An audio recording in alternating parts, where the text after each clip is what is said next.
Kakuza, are you the host? I think we are live.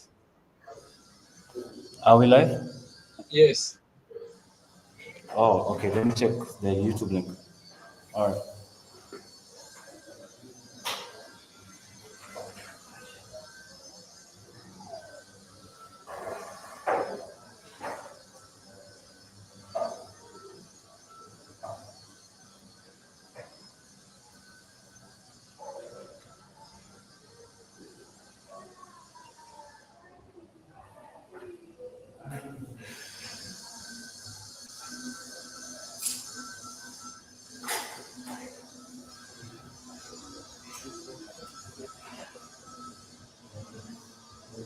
I think Faith, you can lead because we are live.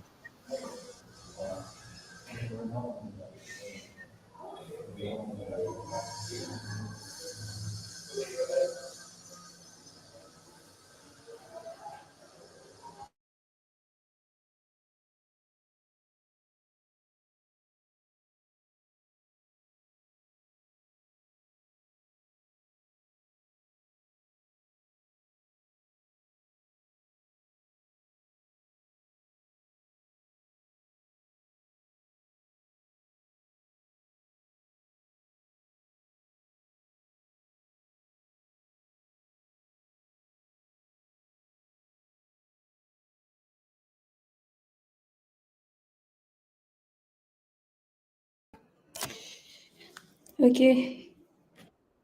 Good evening, everyone. I'm Faith Robert. I want to be sure that you can hear me from the studio.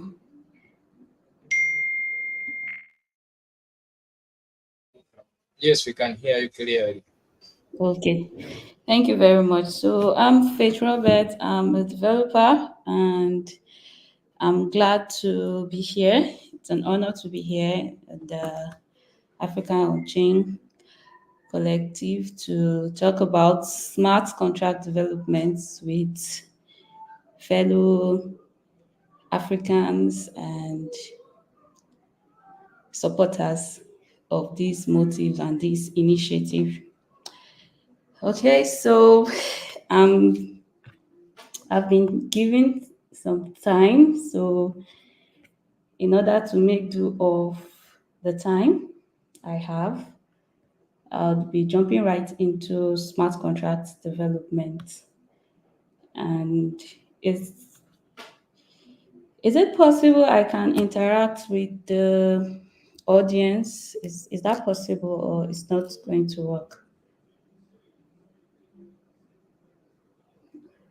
That the people that will be getting taught on smart contract development. So I'm sure they are following. I'm not sure how many guys are online right now. Okay, fine. Okay, so I'll just proceed.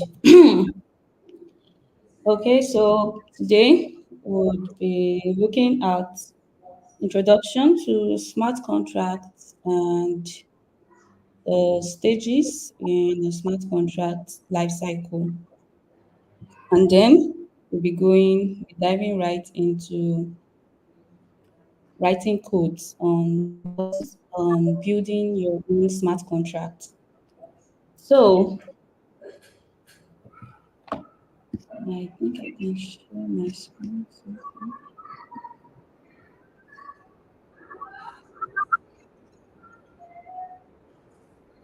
So when we talk about smart contracts are more like agreements between two or more parties, and these agreements are actually written in computer code. So these smart contracts are automated to perform an action once a certain condition has been met. So smart contracts are self-executing in that they do not need any of these parties to be available once a condition has been met for it to execute what it's meant to execute. So if I have an agreement with Africa On Chain Collective to handle the session this evening on smart contract development.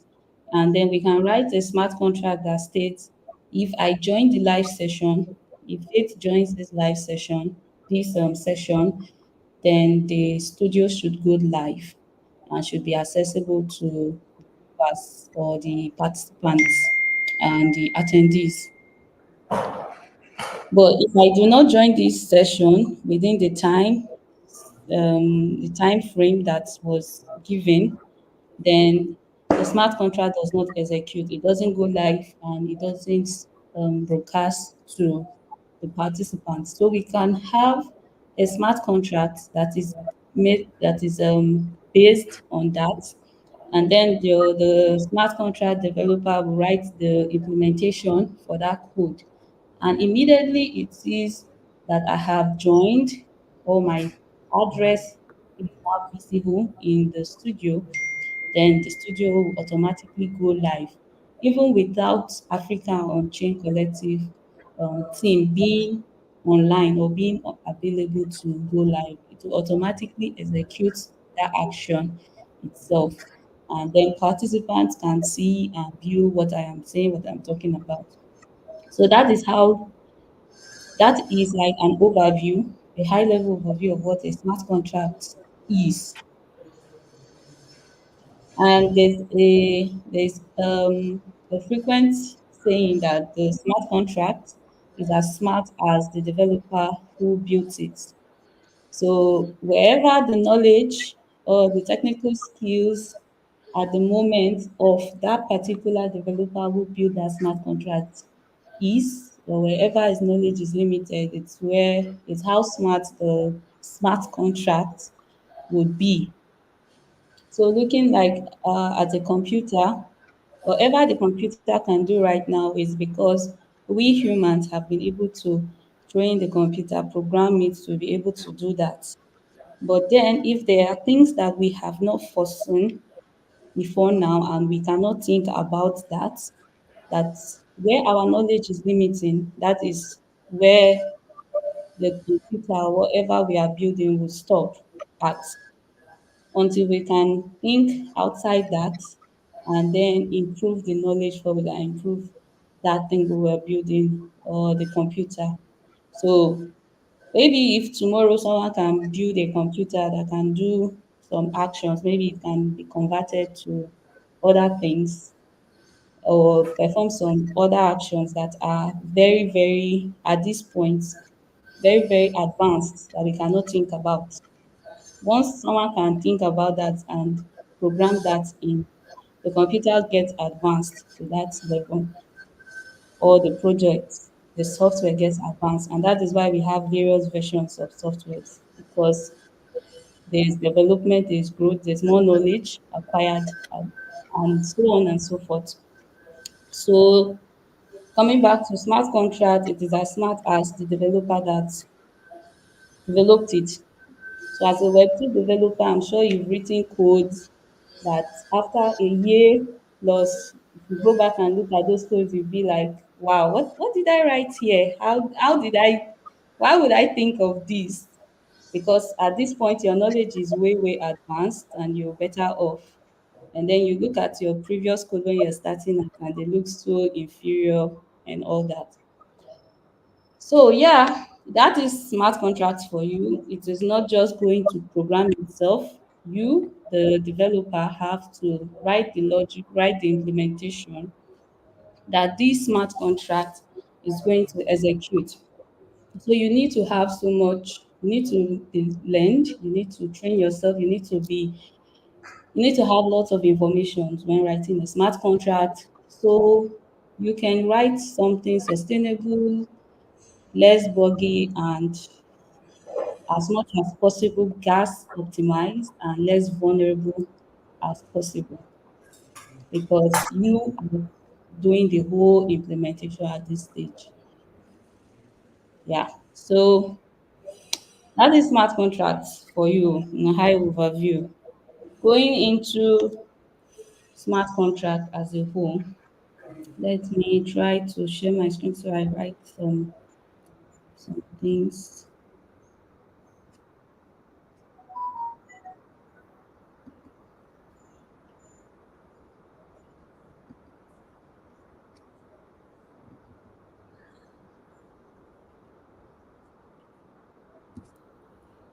Okay.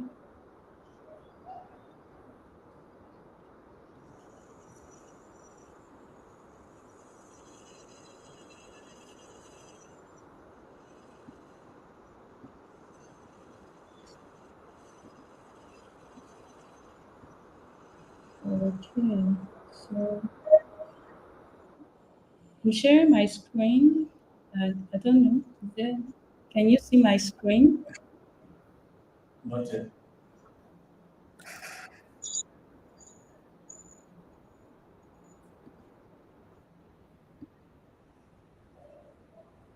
It's loading.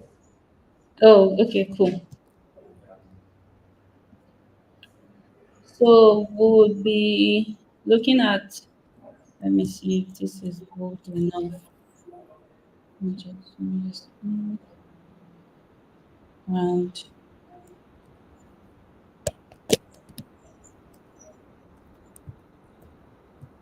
smart contracts.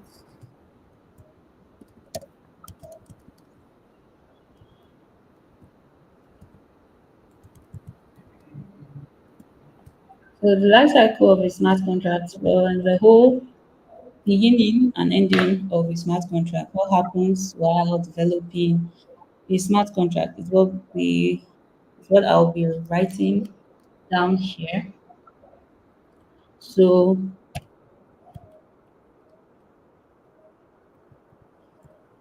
first thing we start is the smart contract design.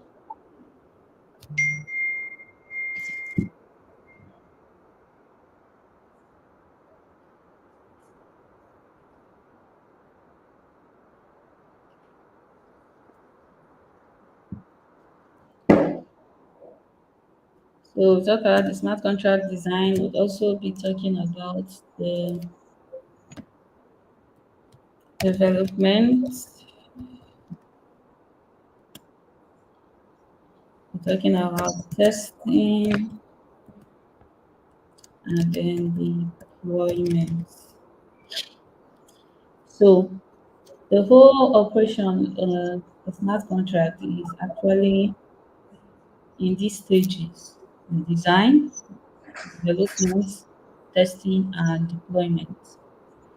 And so when we talk about design, design simply means the whole architecture of your smart contract, the way you want the smart contract to look like. And for that would be I'll be using a sample contract to show us what I mean.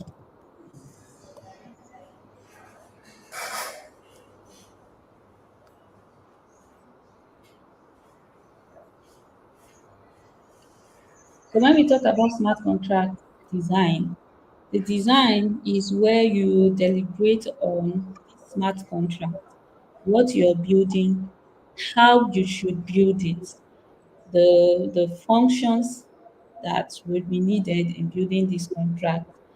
These functions, should they be private functions? Should they be public functions? Um, should they be internal or external? What will these functions do? What functions do you want the public to have access to?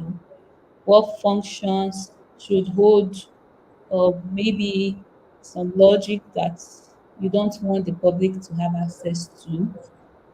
um, Access control, who should be the owner, who should access who should interact with your smart contract at the end of the day once it is deployed. Will some addresses be whitelisted and all of that. So when you talk about design, you're factoring all this, you're bringing all this into context. The functions you'll be working with, why are you writing these functions, what these functions are doing, what access do these functions have, are they private functions, are they public functions, what type of people do you want, what type of people should have access to these functions. So we can now talk about access and then maybe whitelisting And then are they already logics that you want to import from existing smart contracts or existing libraries? So then you talk about interfaces.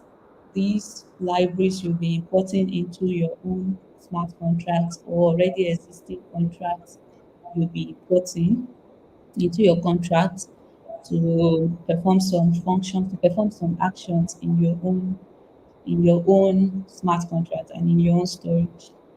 So when we talk about smart contract design, it means bringing all this to yeah. So these are sample contracts.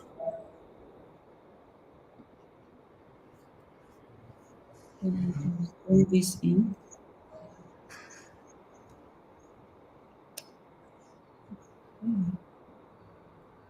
So when we talk about the smart contract design, this is what I mean. What are you building and how should they be structured? What access do all these variables and functions in your smart contract have? So it limits the type of users access to it. So you can see this contract has a struct, a voter struct, a proposal struct. It has a variable called chairperson. It has another variable mapping called voters, and it has another variable proposals, which is an array of these proposal struct. And then it has a constructor with this parameter, and then this logic is in the constructor. So once this contract gets deployed, it wants to compute this before it gets deployed. Then it has a function called give right to vote, and then with an address of a voter. So this is the parameter, is taking the address of a voter, and then you can see that it is explicitly stated that this function is public, meaning it wants to give access to anyone, to everyone to interact with this smart contract, giving those people the right to vote on this smart contract. We have another function, delegate, which is also public. So it gives the public access to call this function once this particular smart contract has been deployed. Okay, so I think they are all public functions. So when you are doing your smart contract design, you need to state what functions will be public, what functions will be public, because you want to limit access or you want to give access to as much as possible, or limit to only one person, or limit to some particular addresses you want to have access to that information. So this is all about the smart contract design. So after design, the next thing we'll be talking about is development. So when it comes to development, development means writing out the logic, building your smart contract now, implementing these functions to finally build the smart contract to finally do that particular thing you want it to do. The idea you have why you started the project in the first place. Now, this is the point where you build out the logic, you build out the implementation, how everything comes together and works. So, writing all the logic within this code, within this function. This is the development. So building your smart contract, choosing the compiler type, and all of that until you have a full-fledged ballot contract. All this is the development is in the development phase of your project, your smart contract. Yeah, sorry, was that a question? No, sorry, go ahead. Oh, okay. Thank you. So all of this, writing all of this, implementing all this logic for all these functions and the constructor and calling all the variables and adding events and other complex data types you might be using in your smart contract, all of that is done at the development stage of your smart contract. Testing is done after development of your smart contract. So what is testing used for? We test to be sure that every function that has been written, that has been implemented, all the logic that has been implemented are working exactly as they are meant to. So we use the test to check if there's any function that has some bugs, that is not rendering the way we would want it to render at the end of the day, and then fixing all these bugs to make sure everything is working perfectly and as planned. So with testing, you don't need to waste your funds, your mainnet funds, your gas to deploy a smart contract to the blockchain before checking out the functions to be sure they are all working as expected. With the testing, it deploys a local, it gives you a simulation of the blockchain on your local machine, and then you can test all your functions to be sure that they are working as expected. And once they are working as expected, then you can go next to deployment. So deployment means deploying your code, deploying your smart contract to the blockchain, for meaning that that smart contract is production ready. That smart contract is ready for users to start interacting with it and calling the functions, getting access to some informations and all of that, doing performing transactions in your DApp, in your smart contract. So deployment is the phase where after testing and you're sure everything is perfect, you then deploy your smart contract to the blockchain, and then it is now accessible worldwide, either on the mainnet or testnets. So these are the various forms of the various stages a smart contract passes through during the whole life cycle of a smart contract. And with that, and looking at these to understand the various stages and what is done, I think we are ready to go into building our sample smart contract. So also in the design of your smart contract, that is where you get to choose the toolings that will be needed by your smart contract. If you're building something very simple that doesn't need so much tooling, doesn't need to take up space and all that in your system, just for test purposes or something light, you can rely on the Remix IDE, which is a web-based um, IDE for writing your smart contracts, or you can decide to choose um, using CLI or using other tools like Hadat or Foundry for building out your smart contract. So it's at the point of design you choose the whole flow, the whole architecture, what is best for building your contracts, what is best for writing your code, either Hadat environment or Foundry environment or Remix, the Remix environment, whatever you choose. They give you some level of leverage. They give you the opportunity to write your smart contract, test your smart contract, write scripts for your smart contract, and deploy your smart contracts to the blockchain.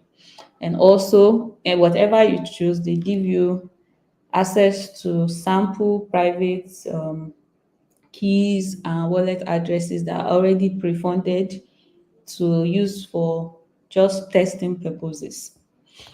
So, with that being said,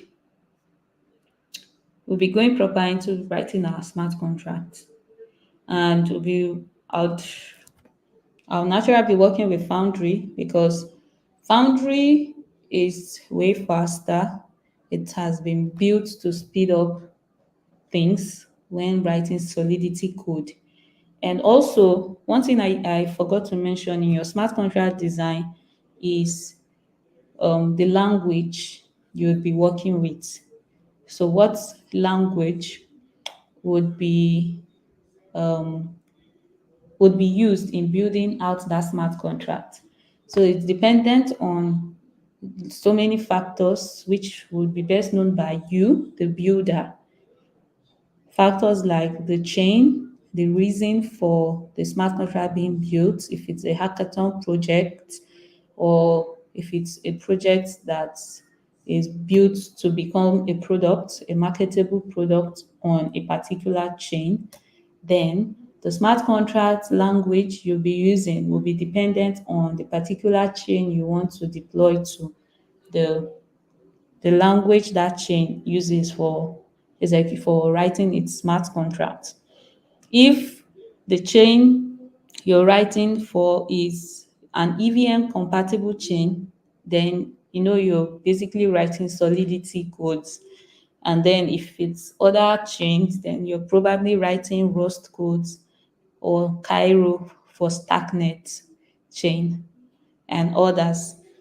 So in your smart contract design, that is where you factor all those things, the language to use, the toolings for your smart contracts, to build your smart contract, the interfaces, the libraries, the external, the standards you might be importing into your smart contracts, the type of functions, um, either they are private or public, internal, external type of variables.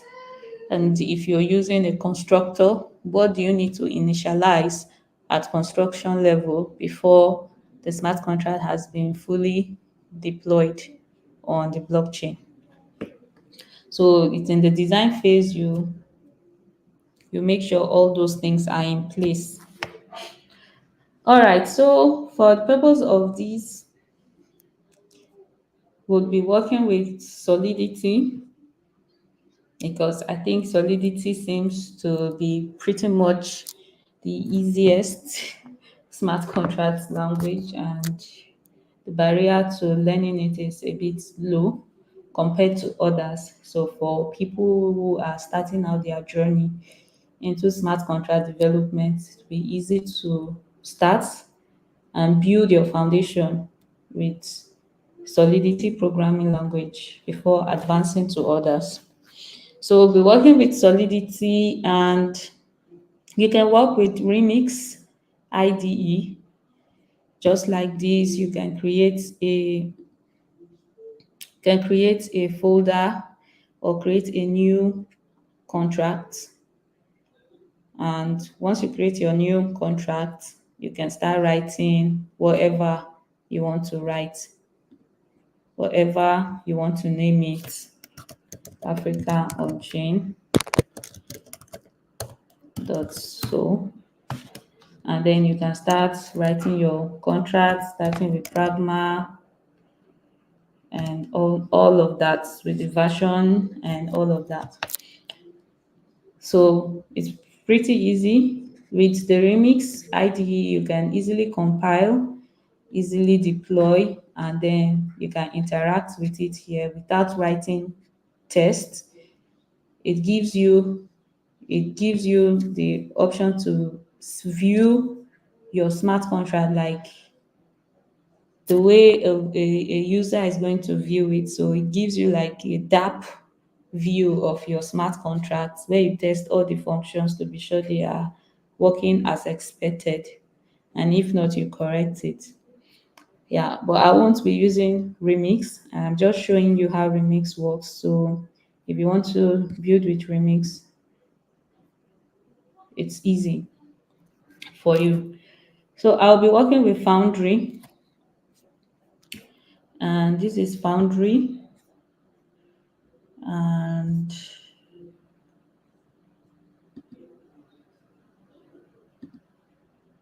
so, like I said, Foundry is an environment, the smart contract environment to build, deploy, test your smart contract, interact also with your smart contract to be sure your smart contract is delivering as expected.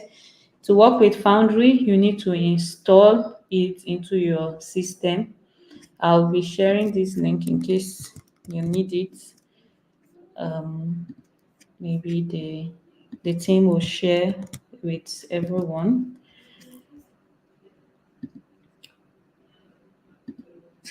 So you can go over how to install Foundry, and once you have Foundry installed, then you can start your whole building. So with Foundry, like I said, your test, your scripting, and your smart contract is written in Solidity. We also have Hadat. With Hadat, your smart contract is written in Solidity, but your test and your scripting are written in either JavaScript or TypeScript. So it makes it easier for those who are coming from the JavaScript, TypeScript background to flow with the IDE, with that tooling. So once you have installed Foundry, to create a new project, to initialize a new Foundry project, you use this code, this command, forge init, and the name of the project. So I'll be going into that now.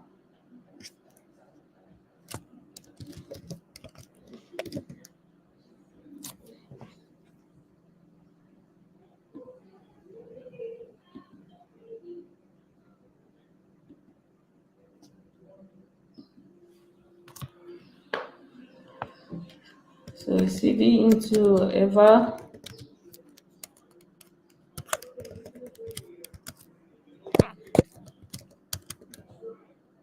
So just to be clear, just to be sure, is this text okay? Can you all see it clearly? And hope my audio is okay.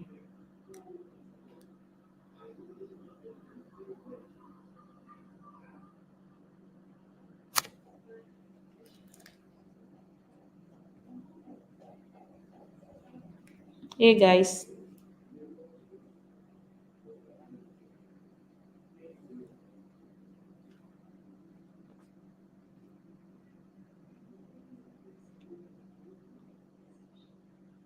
Hey guys, is my text okay and is my audio loud enough?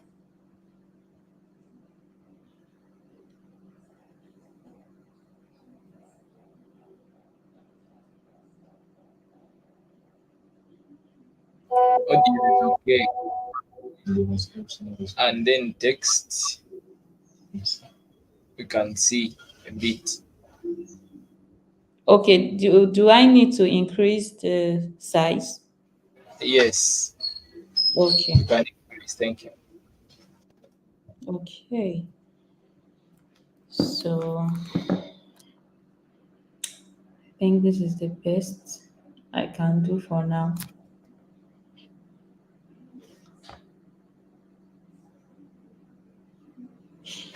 Okay, thank you. So I'll be proceeding. I just created a file, a new project called Africa Onchain, and it will be our smart contract we'll be building, we'll be working with.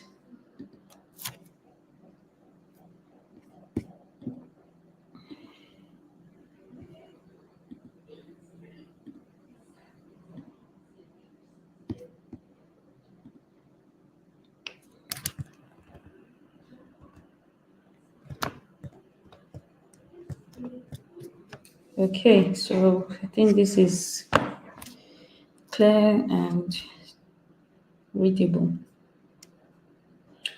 So this is the new contract the new folder for I just initiated for Africa Onchain, and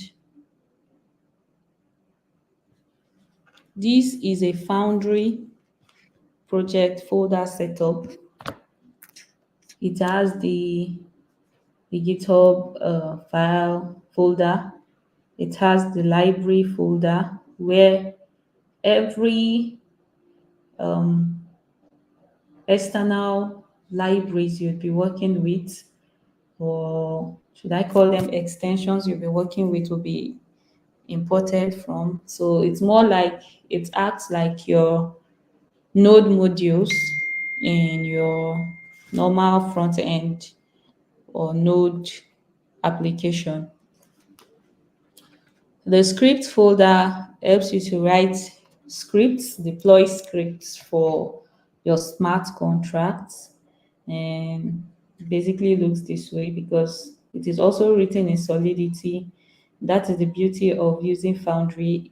If you do not know JavaScript or TypeScript, if you only know Solidity, then Foundry is your best bet because everything, both the testing, the scripting, and the smart contracts are written in Solidity, the same programming language. Your SRC folder is the folder that holds the smart contracts you'll be working with, the entire smart contracts you'll be implementing. So this is the folder that contains the files. The test folder contains the test files of your smart contracts that you have implemented. So this will be where you test your files. You test your various smart contracts to be sure that the functions are executing as they are meant to.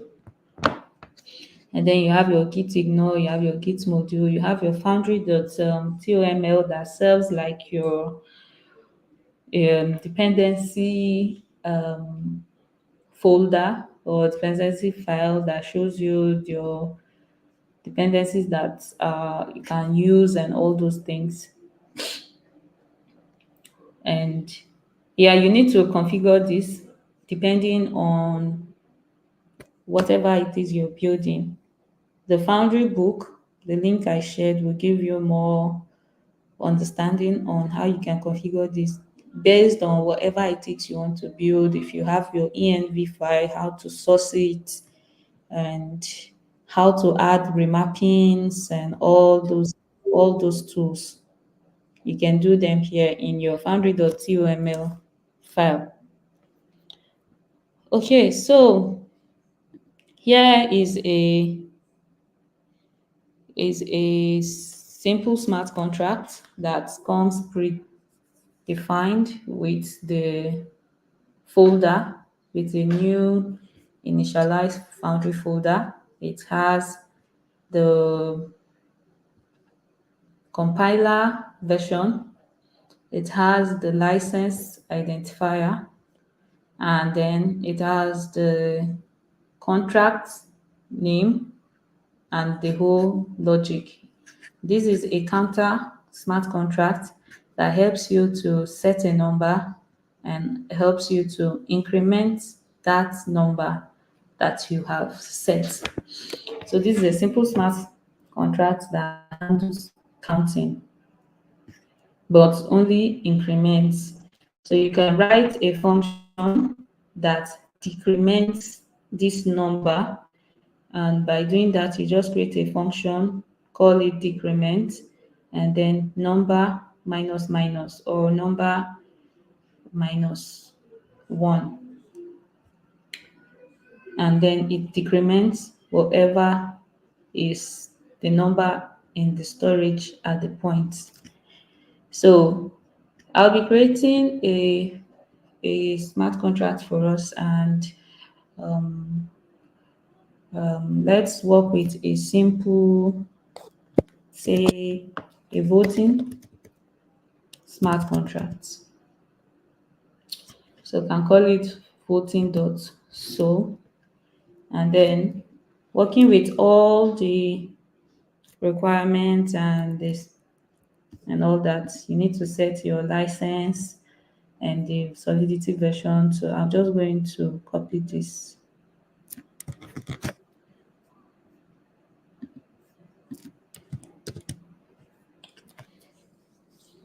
And using this solidity version, and I can now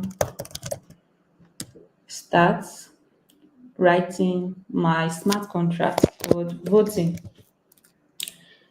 or simple voting, whatever.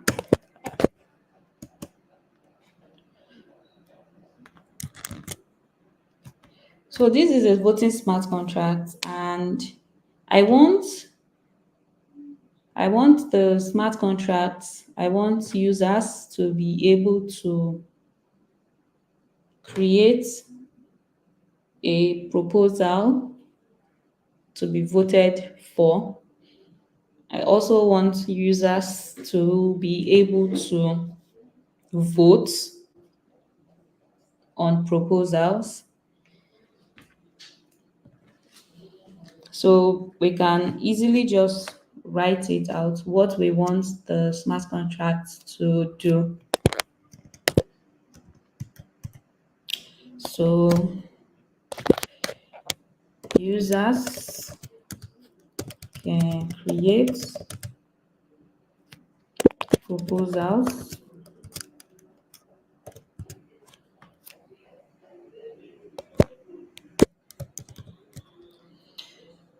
and we also want users can vote on proposals, and we want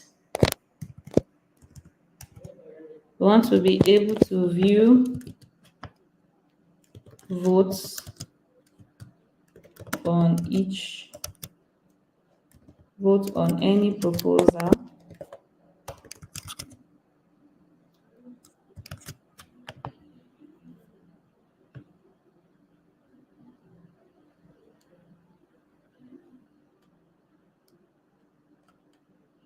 and maybe we want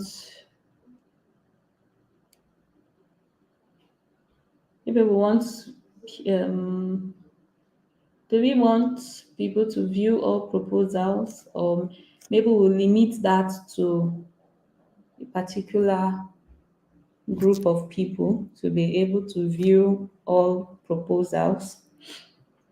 But then let's work with this I don't I don't take too much time.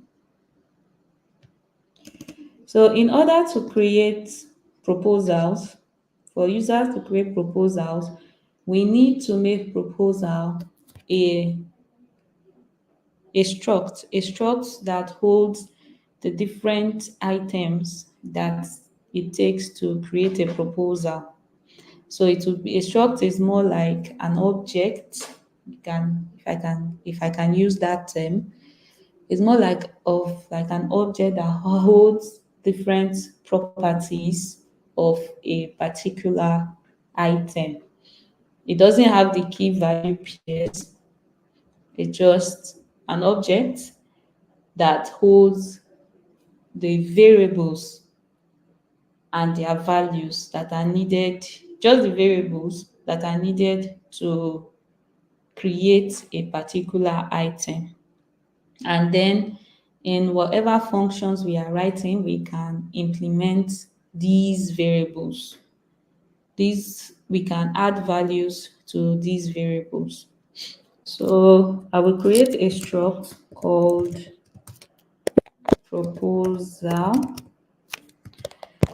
and I want this proposal to have a description, and I can make that a string.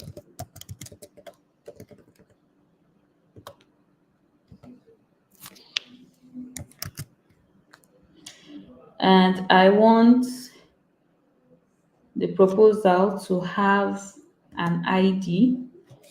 I can make That's a unit 8.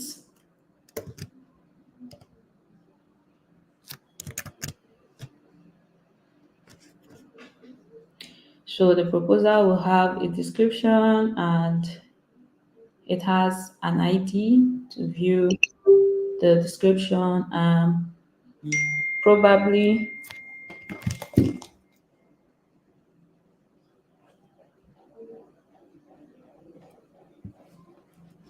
probably it will have also the votes count for it.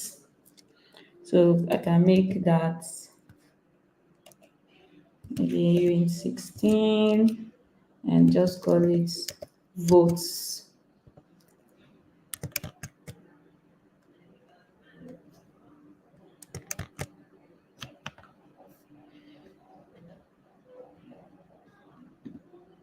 Okay, so I also want to create an array that holds all these proposals. So I can create a proposal array like this, and then I can make it public so we can view.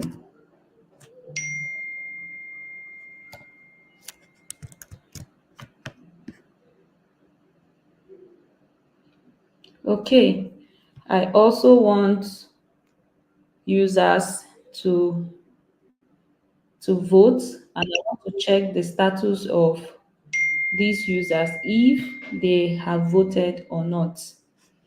And so for that, I can create a mapping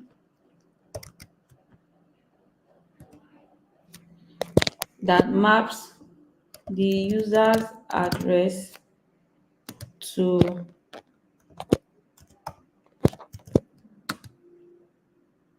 the ID of that proposal and return if that particular address has already voted or not. So to achieve this, I have to create a 2D mapping, a two-dimensional mapping that maps the person's address to the particular proposal and checks if the person has voted or not. Then it should return a boolean to us, either true or false. So if it is false, then the person has the permission to vote. And if it is true, that means the person has already voted. So the person can't vote any longer. So I'll create a 2D mapping that maps unit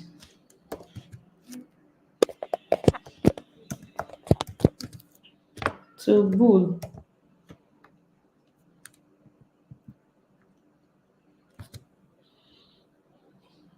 And then we can call this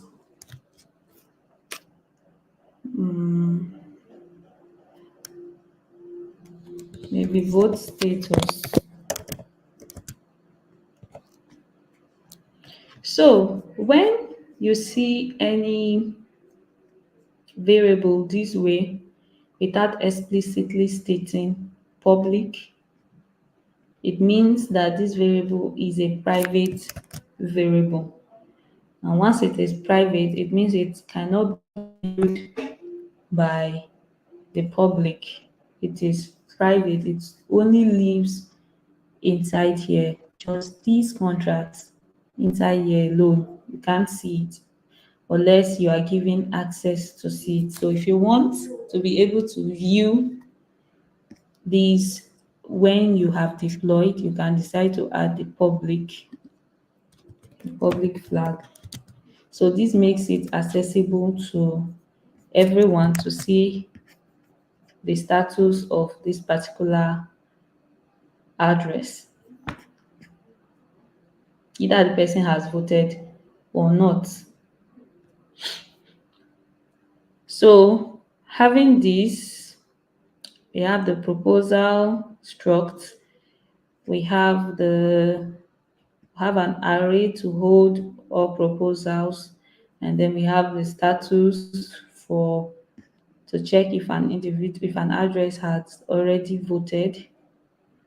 Um, and also, you may not be able to figure out everything in the beginning, but when you start implementing, then the things you need that you realize you need, you can then come and factor them in. So right now, I can't think of other things. So let's just start writing the contracts, the functions. So we want to satisfy these first statements that users can create proposals. So we can call a function called create proposal, and then we can check, we can call all these as parameters for to implement your proposal. So a function called create proposal, and we want to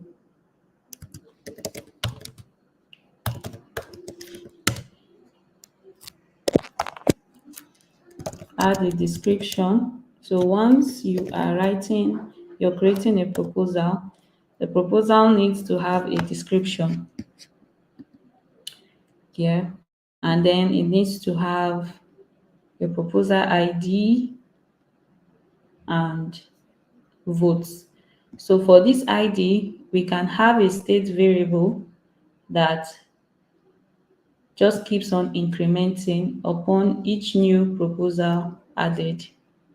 And with that, we can have a constructor that initiates that state variable to 0 upon deployment.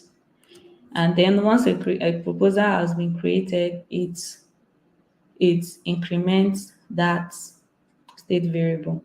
So that is not so necessary, but for the purpose of this, to educate us on as much as I can within a short time, I'm going to do that. And so I'm going to just create an ID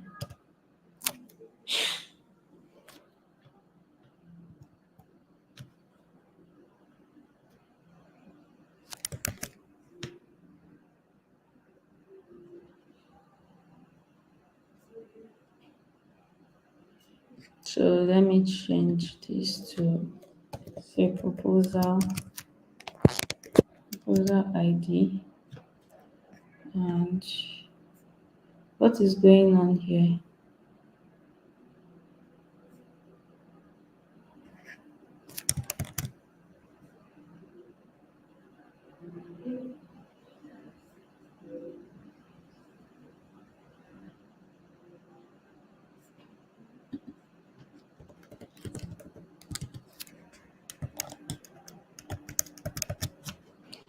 And then before creating our function, we can create a constructor.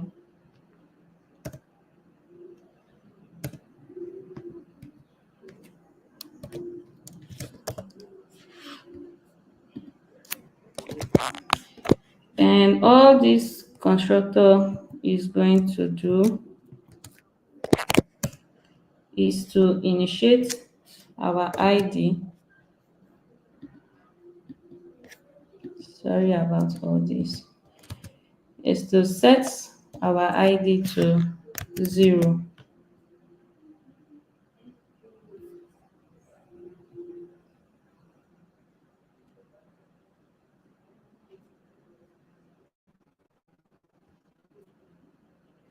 So this function creates proposal.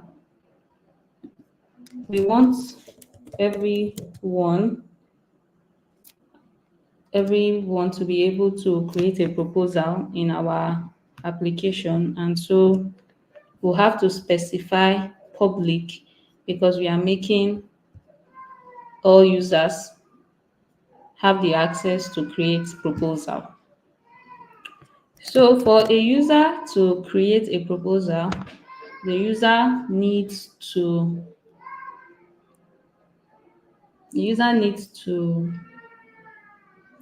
have a description for that proposal and what have you. And we want that proposal to be pushed into our arrays of proposals.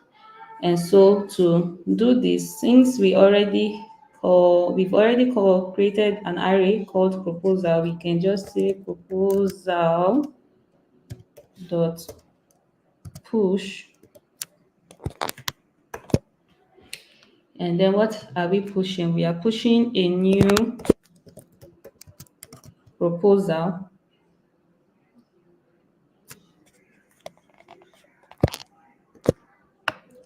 and initiating the string, the description of this string to be the parameter that has been passed here.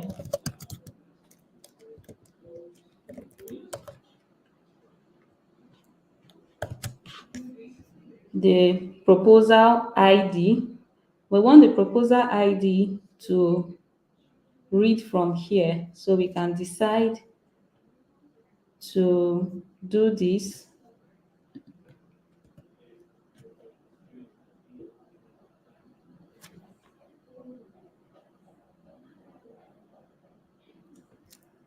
We can either decide to make this ID to be equal 1, or we can just create it here. You read from the state and increment it to be ID plus equal 1, or you can say ID is equal to ID plus 1. So I think this is more straightforward for you to understand. And then you can call the next parameter should be the ID. And then once you're creating a proposal, as at this point, you shouldn't have any votes already in the proposal. So the vote, you can just instantiate it to 0.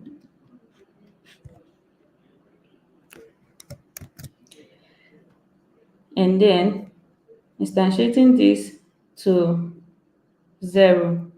Now, once another user comes to create another proposal, it is going to read the current ID here. When I create a proposal, it's going to change this ID from 0 that has been computed in the constructor to 1, because we are adding 1 to the ID. Once another user comes to create a proposal, it will read the ID, and the ID will then be 1. So once it add 1 to this ID, it will then be 2. So the second proposal will have an ID of 2.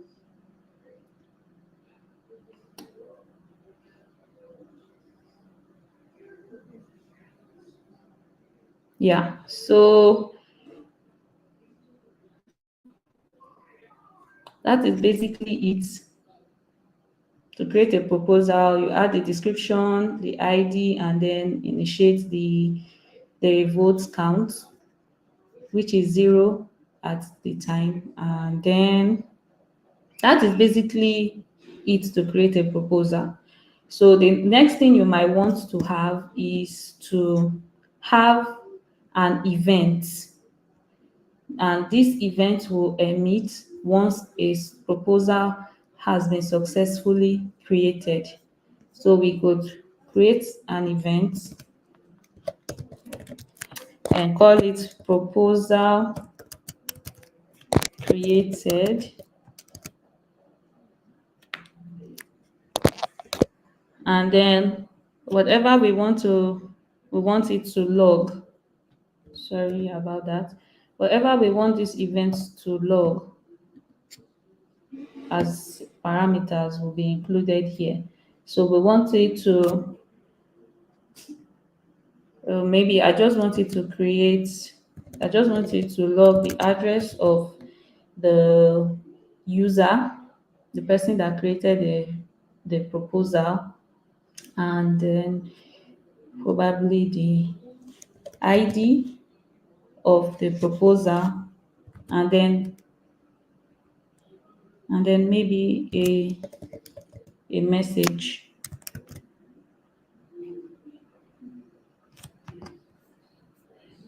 And so after this has been done, I can now emit proposal created, passing the address here to be msg.sender, that is the person creating this proposal, the ID here to be ID, and then the message to be successful.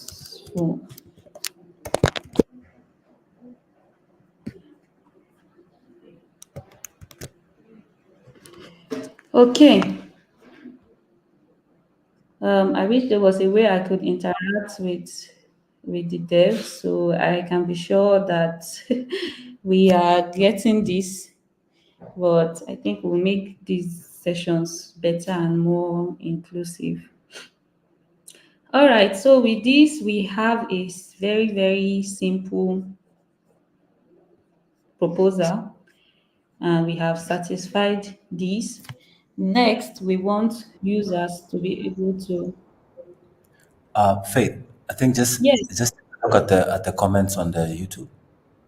okay, okay, cool. So how do I get access to is it a question?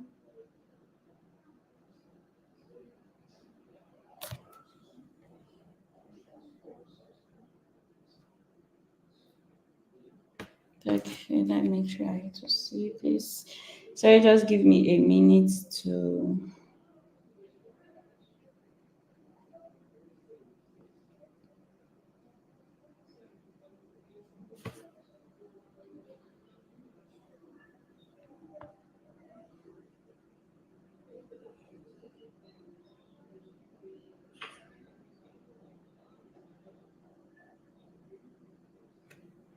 oh wow, I can see that I can see that there are lots of um questions. Oh wow. So how do we do this to, because I'm not paying attention to the YouTube channel, is there a way that these questions can be brought to my attention? Like, is there someone that can help me bring these questions to my attention so I can just answer them on the go? Or should I answer these questions at the end of the session? What should be the best way? I think whatever works for you. Maybe you can also just like have your phone on the side where you can just check the stream and then you can see them as they're coming in. But yeah, I Okay, feel free to answer them at the end also, I guess. Yeah, whatever works for you. okay, okay.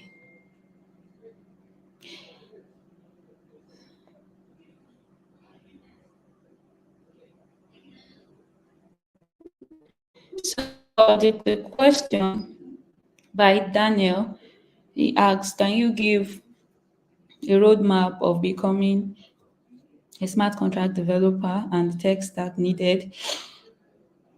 I would I will get to this. I'm sorry, I was supposed to do this before I dived into the code. So please remind me. I'm going to answer this immediately after um, I'm done with the smart contract, so I don't go off. And someone is having issues with Foundry. Um,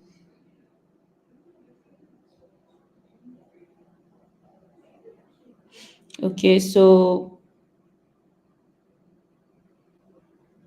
um, He has a foundry error. I tried creating a new project with Forge in it. I get this. The target directory is a part of or on its own an already initialized Git repository and it requires clean. Okay, yes. So once you're trying to create a new Foundry project, be aware that this folder you're trying to initialize is coming as a Git repository. So if you are trying to initialize a Foundry project in a folder that is already a Git initialized repository, you will get this error. So it is best to initialize it as a folder itself, or to make sure whatever folder you're initializing it isn't a Git repository. And if it's a Git repository, then you'd have to follow these um, the required suggestions that was highlighted. So the best thing for you to do is to initialize it as its own repository, as a new folder in a clean space, in a clean working space. So if you are initializing it in a particular folder, make sure that folder doesn't have the .git file in it yet. And if it has, then it might be a hassle. You may have to initialize it outside. There are different workarounds. You may have to initialize the folder out of that folder. Then once you are done initializing, you can move it into that folder and then delete the .git in the Foundry file, in the Foundry folder itself. There are just different ways you can do that in case you want to push to GitHub to not have issues. So those those can be what will work for you, or initialize the Foundry project. Then if you are trying to add the front end or other things, you can add them directly into that same folder, just like this folder we created, Africa Onchain. You can add a front end here. You can initialize a front end folder here inside the African Onchain.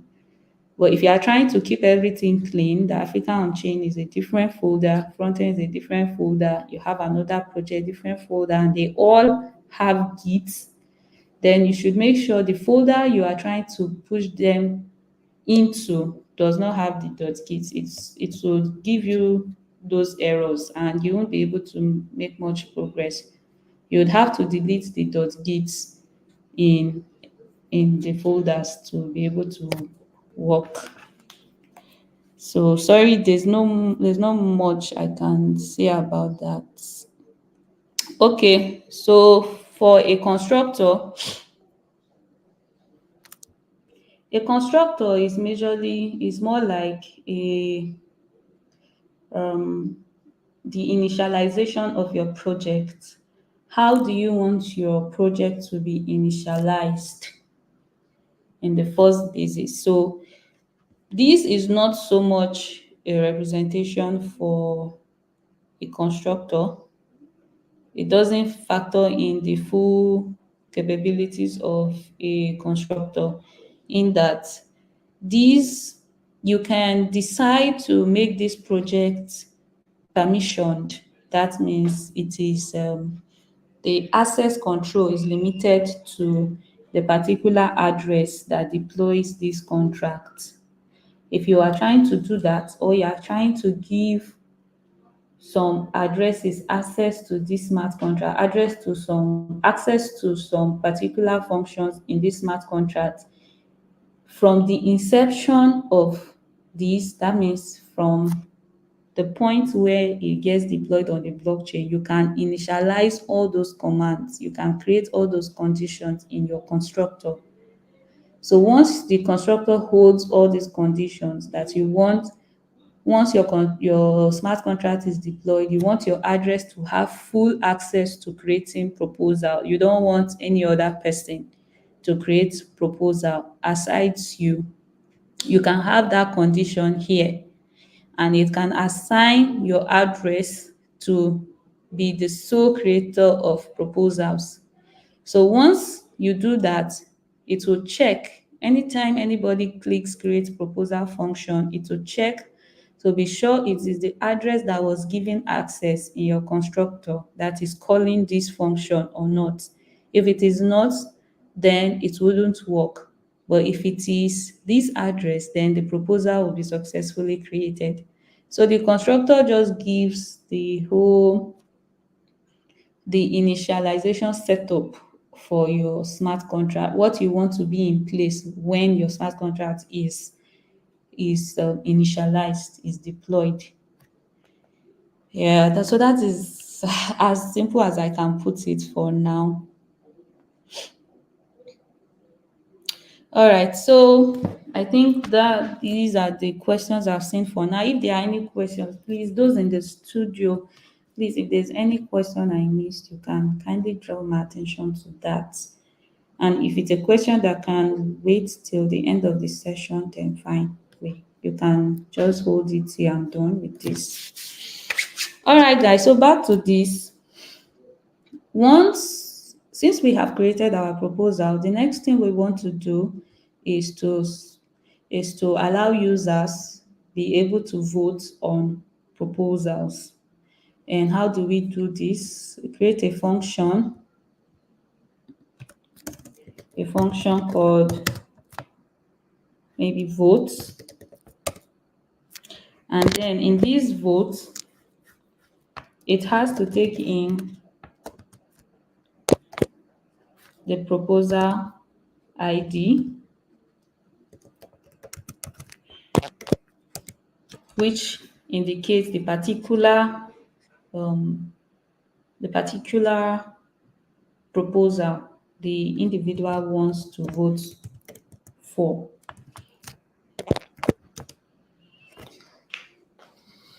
So we can create some checks here. We can require that when you see this sign, it means negation. So we can require that the msg.sender hasn't voted as at this point. So in order to do that, we have something called the vote status, right? That takes in the address and the ID of that proposal. So we can check that vote status, the vote status of msg.sender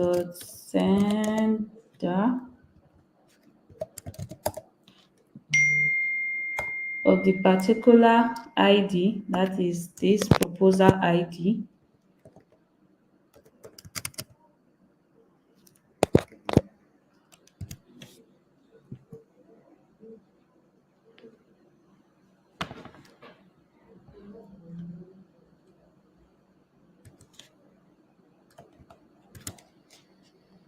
is not true. And if it is true, you can now add the already voted. So this checks that the vote status of this person for this particular proposal is false. Here you say I wrote vote status of msg.sender for this particular ID is equal to true, and I'm adding this negation. It means I am checking for the opposite. So I am checking that all this returns false. But if it doesn't return false, if it returns true, that means the person has already voted. So it should return this already voted. But if it returns false, that the person hasn't voted, then the next thing we do is to check for the proposal. So remember that You can track the proposal using this proposal. So proposal at the position of the proposal ID.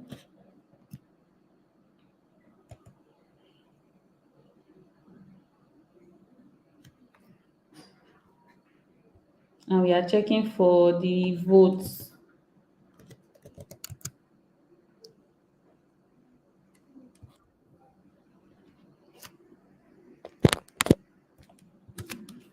So the votes should increment by 1,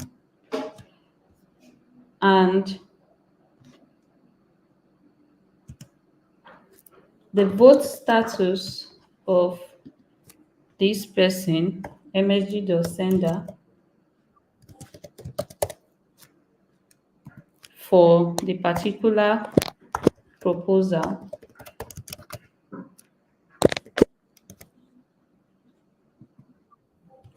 should be equal to true.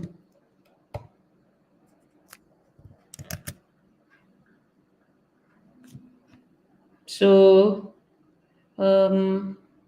what else am I to check?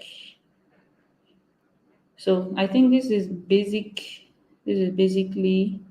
it. So we can create an event that stays.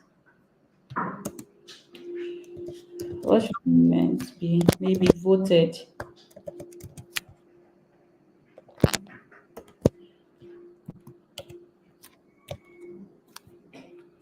So once we say voted, we'll check for the address and status. So status will be bool. So it should just return, should emit voted msg.sender, and it should emit, it should return true. Okay, so this is the sample votes logic. And then we want to view votes on any proposal. So to view votes on any proposal, we write a function, say get votes. It will also take in the proposal ID. So we are sure on the particular proposal.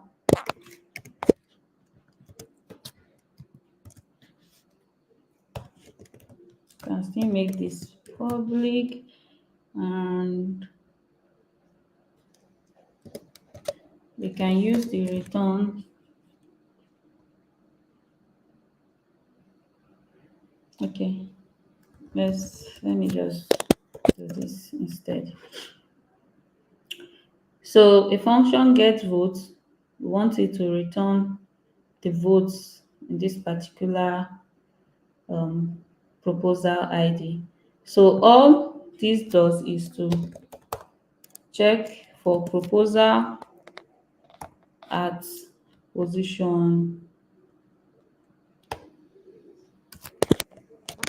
proposal ID.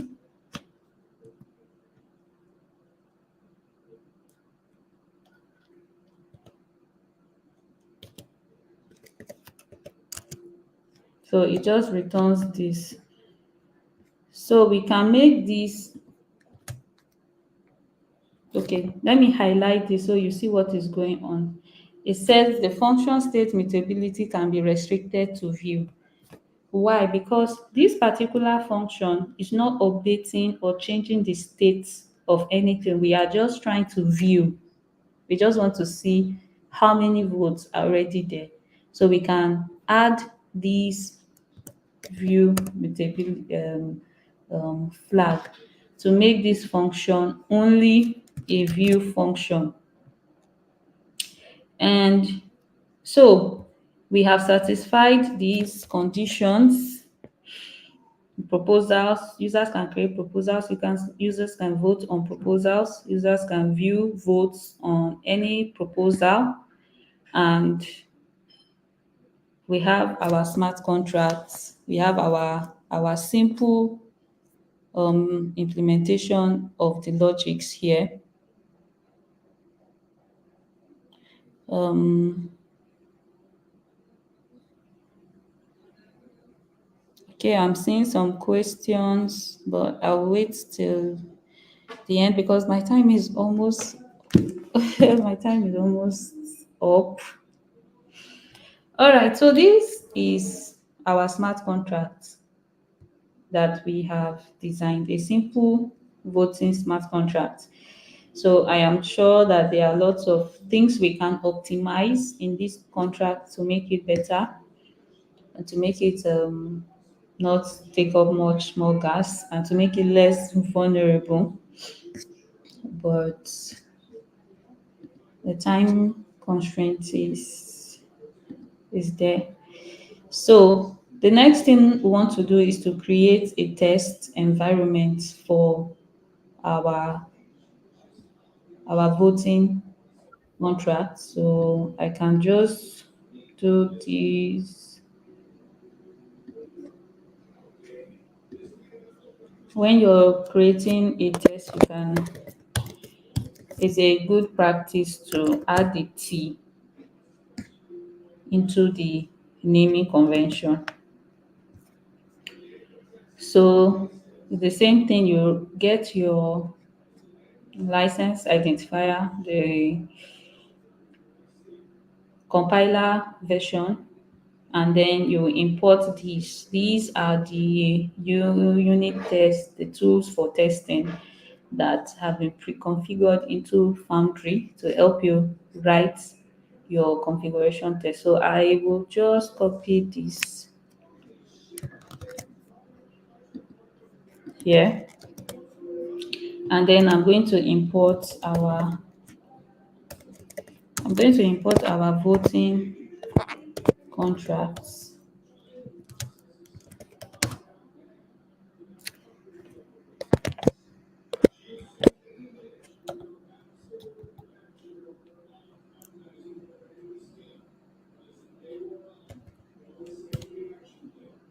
from src/voting.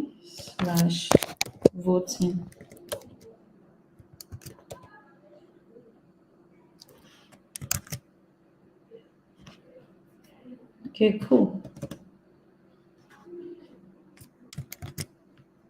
So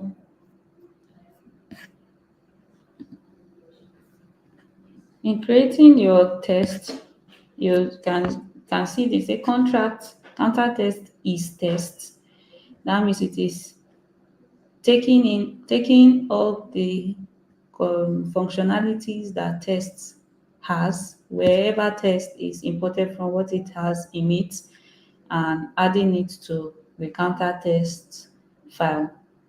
And then it calls counter, and then you do your setup, your public setup, and then test the functions. So let's do that.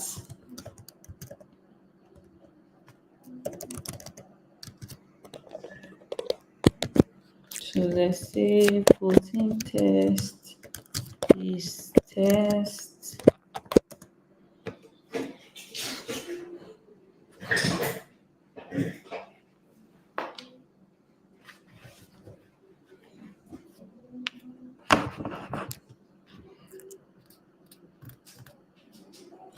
So we can call voting as voting, making it. Then we have our function setup. Sorry, let me just see the syntax.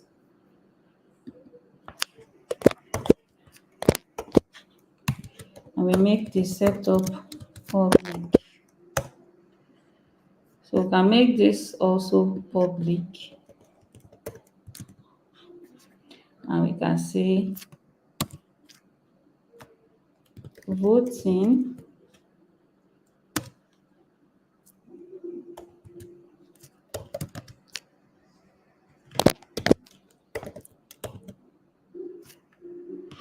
Sorry, let me be sure what I'm doing. Yeah, new voting.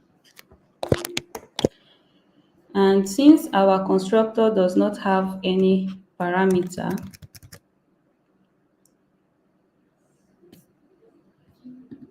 here, then we don't need to pass in anything into this bracket.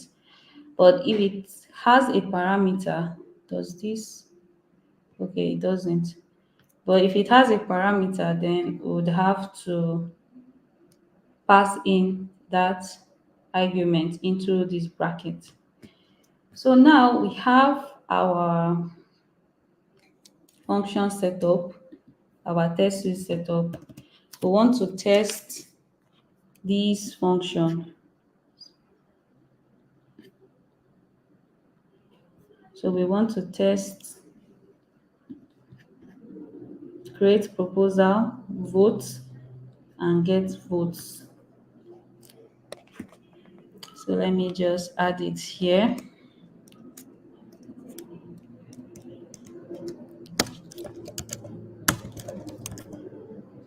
Create proposal. Want to test votes. I want to test get. Sorry about that. I want to test get votes.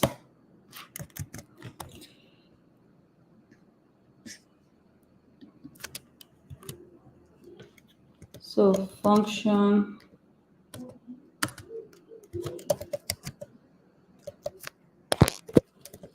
create proposal test. You can decide to add the argument for the description. Sorry, let me reference this. You can decide to add the argument for the description or not. So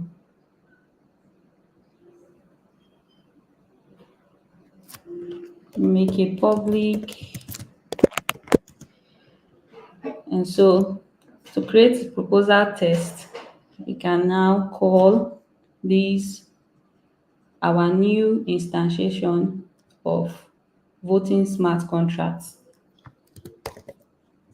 A voting dot. So if it has referenced properly, you would see all the functions you wrote in the smart contract appear available to you.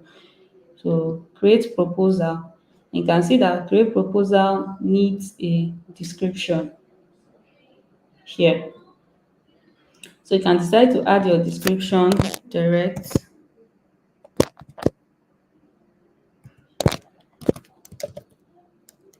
Africa Onchain. You can decide to add that as a description, and then you can check.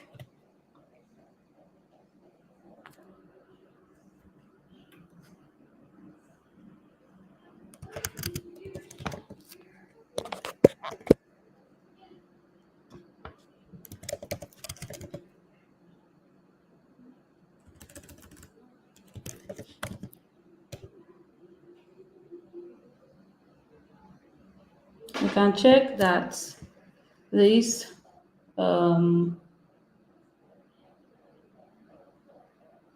proposal has been created by checking the ID to equal 1. So the proposal um,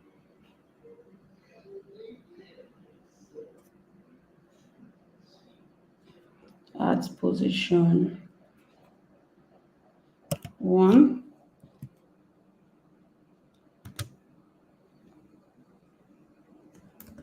dot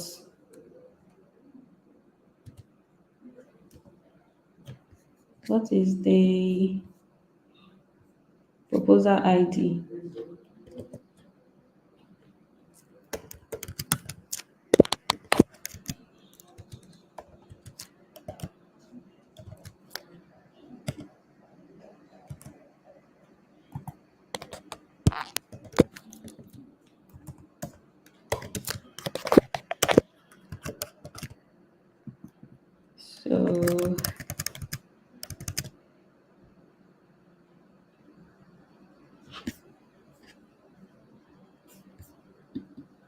So to get reference to this particular smart contract, we are using voting. Voting is the name of our smart contract. It is the address for this smart contract in this test simulation. So this is crying.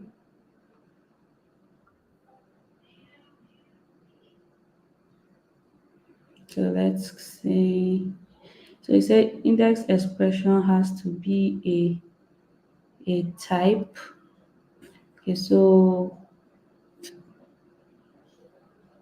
mm, sorry, let me just okay. I think sat equal counter dot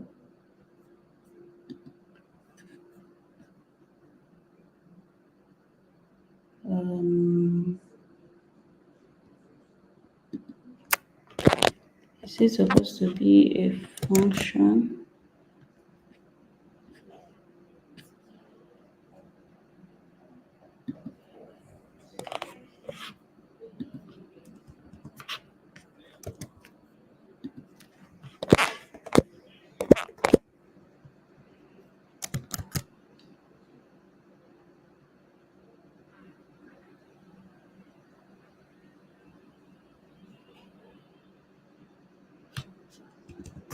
So it needs this to be a function.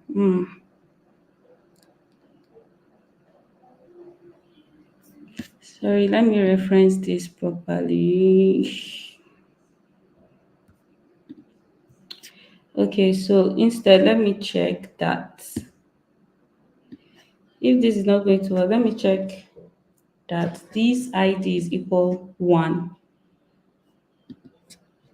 Voting.id is directly equal to 1.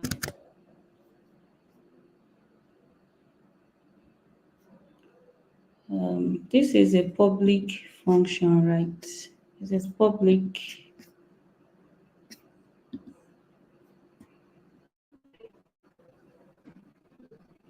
Okay, let me do this instead.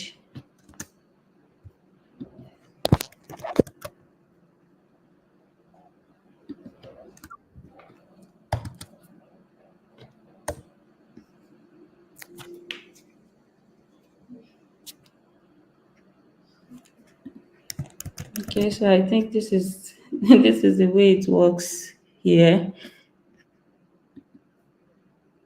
Okay, so what I'm trying to do is immediately when a proposal is created, it increments the ID of the smart contract. So as at initialization point, our ID is 0. So I am trying to check that once we have a user has created a proposal, it should check that the ID is no longer 0, but is 1. So once the ID is 1, we can assert that a proposal has been created for that. And let me see what other checks can I use. Um,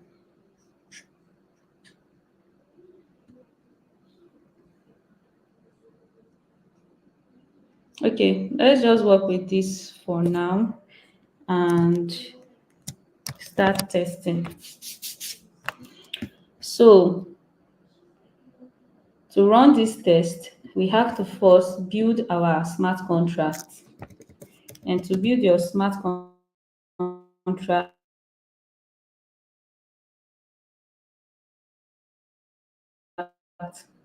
you just write forge, build the smart contract, and show you possible places that have errors, compilation errors that you need to fix. If everything is good, then it will run successfully. But if there's an error in any part, it is going to alert you. So now that it seems to have passed, let's run the test. to see if the test works as intended. Um,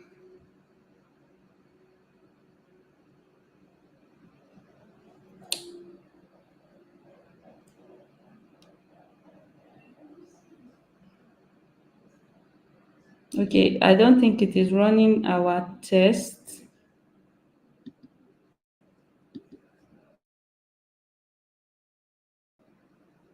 yet. So let me see why.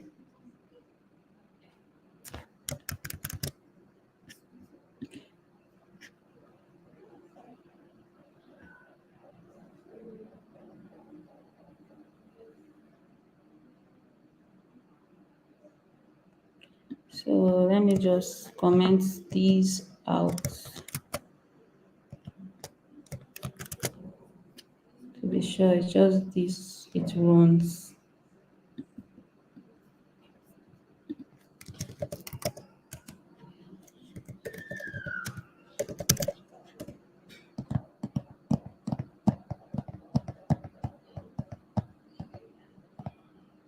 Okay, that functions that starts with test. So I think I made an error. So if you can see it looks for functions that start with test. So I added test at the end. So you have to add your tests before the name of the function you're trying to test, so it can search for it. So these are some of the errors you might face if you are when you start working with Foundry or when you start building your smart contract.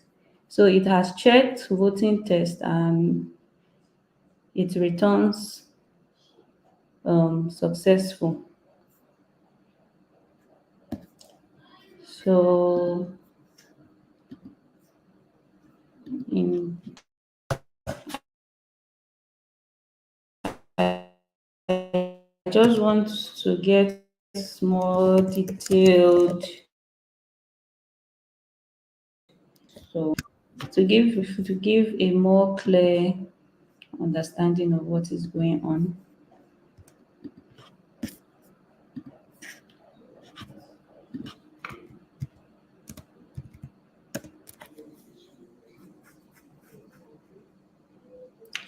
Okay, so what I added was verbosity to give a more clearer context of what is going on, to show you the stack trace.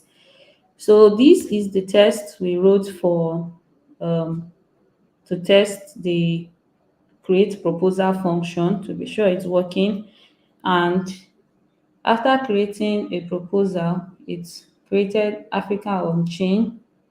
And it has, you can see the emit that we requested it to emit a proposal created. It should emit the contract address of it should emit the address of the sender, msg.sender. We also said it should emit the ID number of this proposal and then the text that says successful. So you can see that this successfully went through. And then we checked that it should assert that our ID number is equal to 1.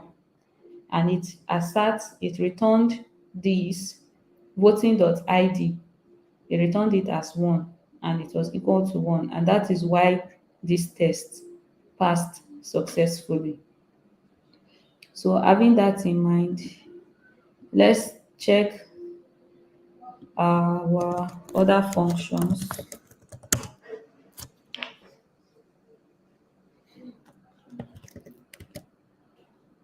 So remember to add the test in front of the function. Um,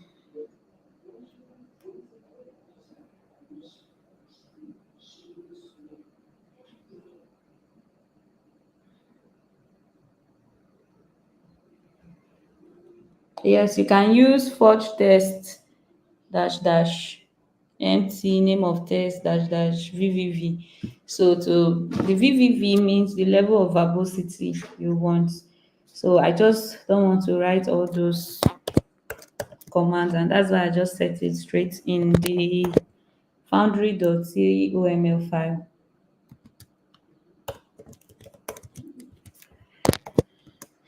Okay, so to test our vote,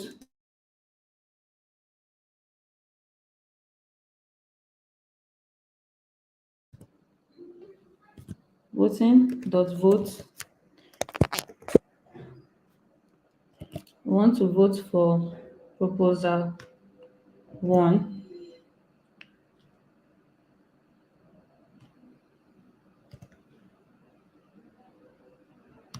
So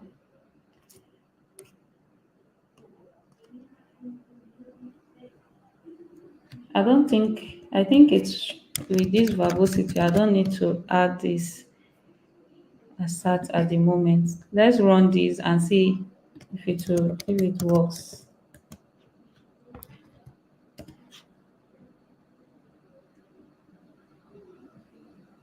Yes. So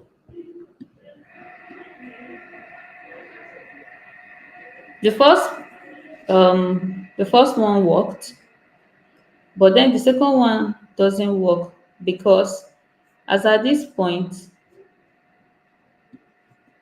there is no proposal created to for it to be voted for.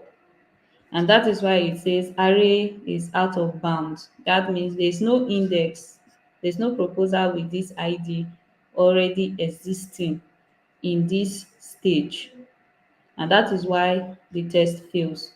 So what we can do is we can write all the tests in one function, and we can do it this way, where we still create the proposal, then vote for that particular proposal.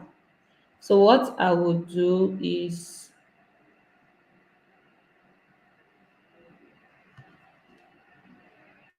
since what we have is small, we don't need to do all that. We don't need to write so much text. I can now say voting dot vote. As at here, we already have a proposal existing. So let's run this. Don't get me wrong, you can actually create different test case your for your test for your test suite. It mustn't There mustn't be all um in this particular in a particular test. So let's see what is going on. It's still out of bounds, so let me use 0 and see.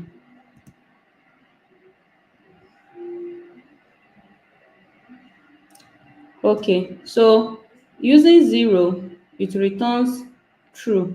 It's voted successfully, and this is a problem. That means this particular function, the particular vote function, is not working as expected. So let me do this here so we can.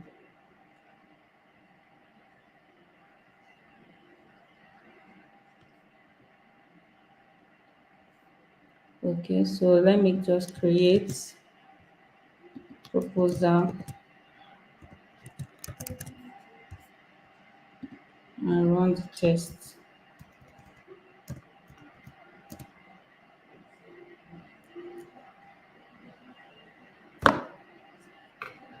Okay, so now the two tests are passing, but if you should check the index, we are currently using the index of this create proposal instead of the ID.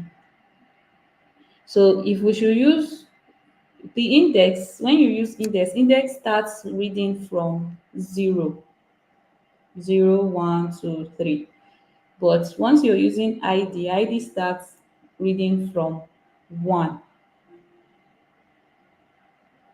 And if there was no proposal created and it's reading the ID at construction time, it will not vote, because it has to check that that particular vote exists. It has to check that there is a proposal available for it to vote for that particular proposal.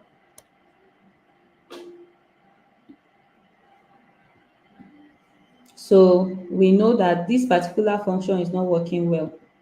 So here, at this point of vote, we are passing in the proposal ID. And at this point, our proposal ID is 1. So we want that this should also be 1 and not 0. So we have to check for whatever error, or what is giving that error. So the best way you can do it is that to set the ID, you can either do this way, or you can use the length of the array, to be the ID, and set it as the ID. So will be equal ID will be equal to the length of proposal.length. Yes, proposal.length. So it will just be equal to proposal.length. And that is what should be imputed here into the proposal ID. Yeah, but I'm not going to do that. I'm just giving you a clue on what would have gone wrong. And finally, testing the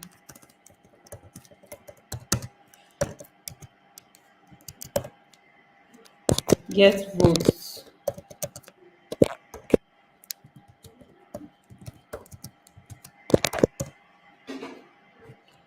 Say voting dot get votes for 0. So to do this, we still have to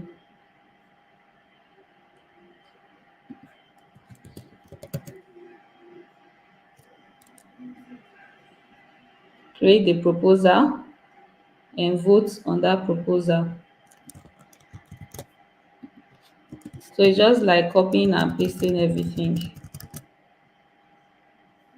afresh.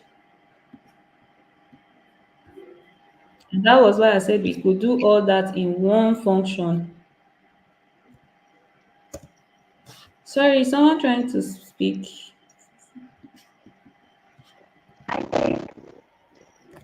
Is there a question I missed? Sorry.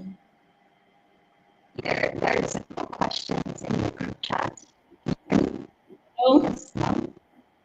oh, sorry, I can't hear you.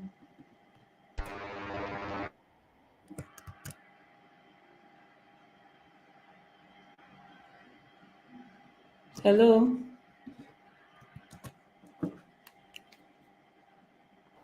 Yeah, Coco, you're breaking up. Your network is really bad.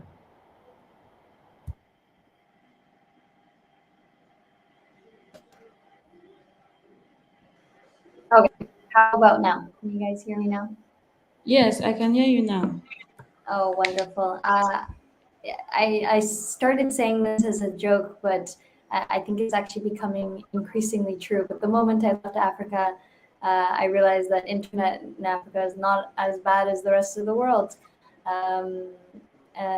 So sorry if my internet is breaking up a little bit, but there were a couple questions in the chat. We are almost at the 2-hour mark of the live stream as well, which actually listening in as a guest, and I realized, wow, there's a lot of thought process that goes into smart contract development. And so I wanted to kind of wrap up with a couple questions for you, Faith, and then the questions that were in the chat. And then we have a project that's actually going to be pitching their product to us. and so I wanted to, yeah, get to the end of this on-chain safari series. Okay. Okay. So I wrap So up now, right? yes, Okay. yes. Do you want to hear the questions that are in the chat? Yes, please. Yes, please. So this is a really good question. It's asking what are the best practices you take when writing smart contract develop or when writing smart contracts to prevent vulnerabilities. Um, Perfect. Yeah. Okay. So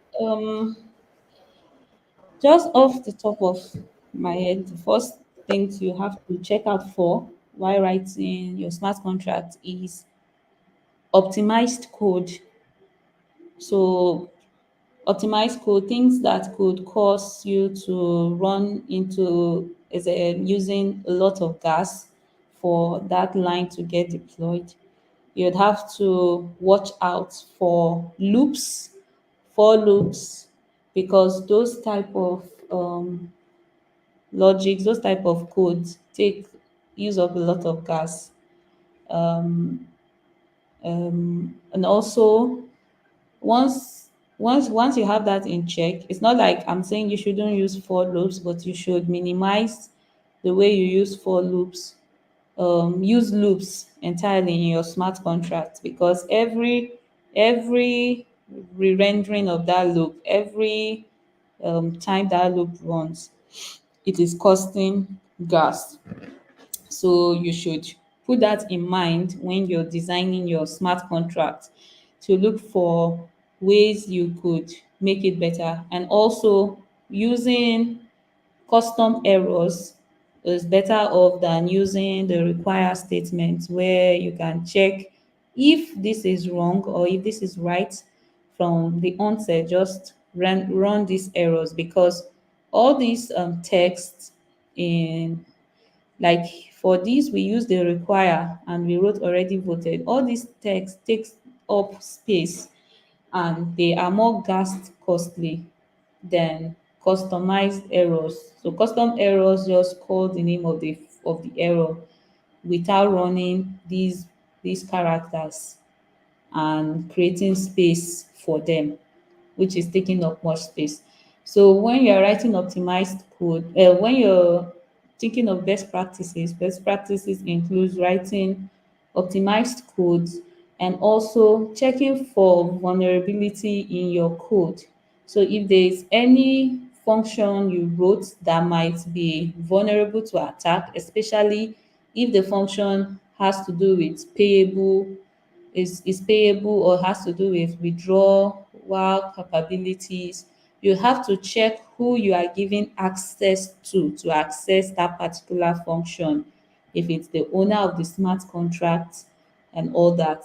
And also, when you are writing any smart contract that has to do with transaction, DeFi, and some payment schemes, you always remember to add a withdrawal function, so that your tokens do not get locked up in the contract after deploying, and then there's no way to withdraw these tokens out of the contract any longer.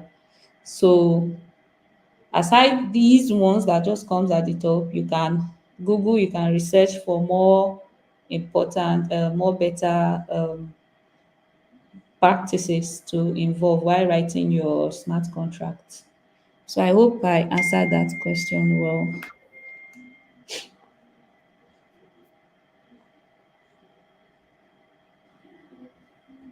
Kokeb,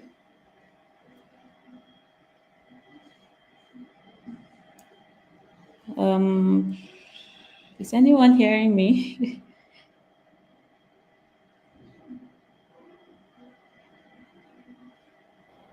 Yeah, I can hear you, although I don't know where Coco is.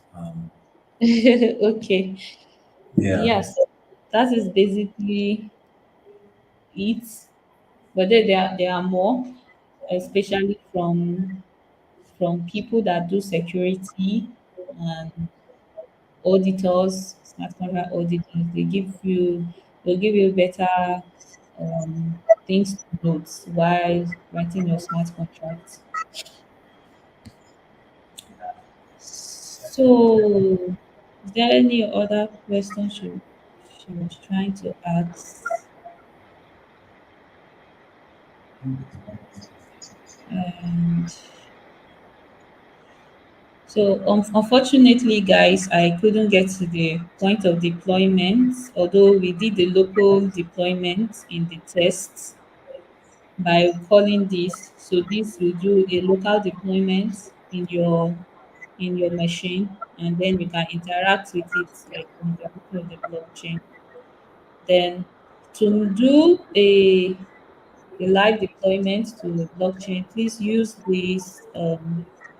this Foundry book, and you can see there's a place to deploy your smart contracts. Please follow it properly. It will need you to create your RPC URL, get your private key for your wallet, the particular wallet you're using to deploy, and then the particular folder, the particular file you are trying to deploy. So this can be src slash voting.so column voting, because the name of our smart contract is actually voting. So thank you very much. I'm so sorry for taking up all the time. It happens when you're writing codes and trying to make the knowledge sink. Um, so I think that's all from my side for today. Thank you, Coco. Thank you, Thank you so much, Faith. I hope you guys can hear me. Unfortunately, I'm in a very loud co-working environment. Ochi, can you give me a thumbs up if you can hear me? Or my internet failing me? Okay, so okay, but I can hear you faintly. Oh. No? There, I'm going to be very quick. I wanted to quickly ask Faith, how did you get into learning smart contract development? Share with us, because I think it ties to our next speaker. Okay, are you asking how I started tech? Sorry, I didn't get you. Yes, that's what I'm asking. Oh, okay, cool. So I started tech. My first interaction with codes was 2018, where I got the Google scholarship for front end development. But then after the training, the 3 to 4 months certification program, we got certified by Andela and Udacity in collaboration with Google. I left tech. I started doing business and work.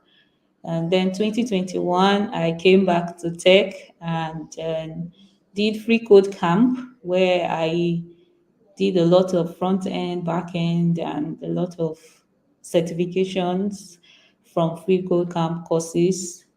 After that, I started, I got into a hub that was sponsoring women in tech as at that moment to teach and all that. So I started teaching 2021, and 2022 was my introduction to blockchain through a hackathon. And from that hackathon, I just came to build the front end for the project. I didn't know what a smart contract was, but I had to learn in the hackathon, the 2 day hackathon, what a smart contract was, how to integrate it with the front end. My knowledge then was just like 0.5% of smart contracts knowledge. But after that, my interest got piqued, and that was how I started smart contract development learning. And I joined the Web3 Bridge cohorts for smart contract development early 2023, January 2023. And before that, I had done some smart contract trainings online with Polygon, with Aya, and other groups. But I did the cohort-based smart contract development program in Nigeria at Web3 Bridge 2023. And so far, so good, I've been growing in the space. So that's my introduction to smart contracts. Yeah.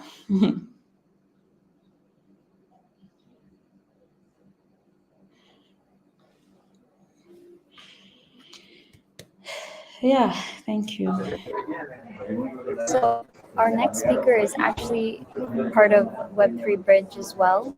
I'd like to welcome Blessing to pitch what they're working on. That way we can learn more about what the developers at Web3 is creating. I'm going to go on mute from now on because my audio is really not working.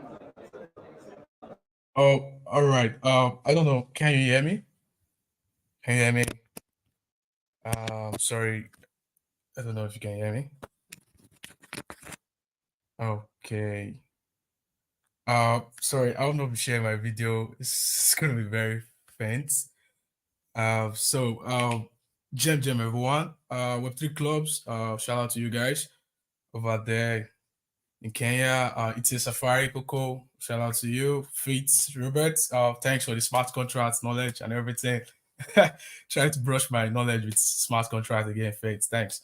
And those everyone on the stream on YouTube. Shout out to everyone too. Just to say, my name is Blessing. My name is Blessing Samuel. I'm a developer and also an upcoming founder and also a co-founder, but I'm still a developer actually. So sorry, let me just quickly share my screen. Okay, just a minute.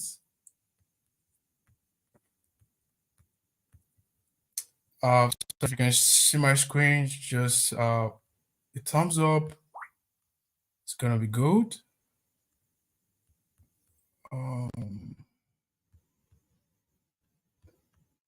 Sorry, can you see my screen? Oh, all right. Okay, thanks, Faith.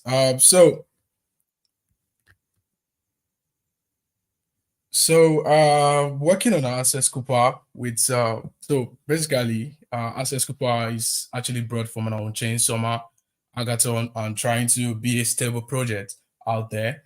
As you can see, Access Cooper came out as the part of the winning track on Onchain summer hackathon, and also on the quadratic voting, one of the top people on the leaderboard. Basically, before actually starting Access Cooper with other team member, I'll say Access Cooper originally was not my idea. It was actually my friend's idea. That's Paul Elisha, the founder of Access Cooper, just trying to represent the team over here. Basically, we came to realize that the two of us actually have some DOS assets on our wallet, and we can't move it out because of gas fee. So they are just there. They are too much on our MetaMask, and they are too much on our wallet. For example, we get a token from an airdrop program, and we can't move it out because of sometimes gas fee. So we came with this idea of Access Cooper, whereby Access Cooper is trying to like aggregate your low value assets and swap them to something more valuable in a single transaction. So it's just basically a very simple scenario. I'm just still going to be explaining what Access Cooper does. So the market potential of Access Cooper. So we have seen as cryptocurrency market growth. We've seen that cryptocurrency market has been a exponential growth over the past decade, over the years.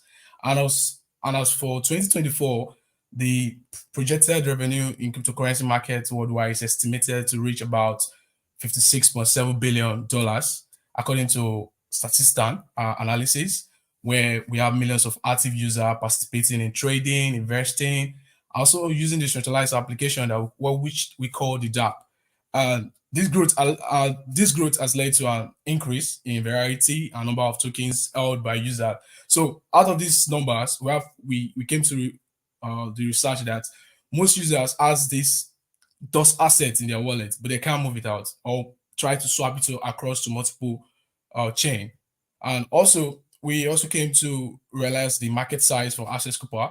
So, firstly, we came to doing our research and get the report from Triple Analysis that we have over about 560 million active cryptocurrency users globally, and trying to position Access Cooper in this market size says, for example, if you have a small percentage of this wallet hold those assets, then it's also a great potential user base for Access Cooper as a whole. For example, if 10% of this user hold an average of $50 worth of those assets in their wallet, let's say MetaMask, for example, this can actually can represent about 500 million dollars market opportunity for Access Cooper.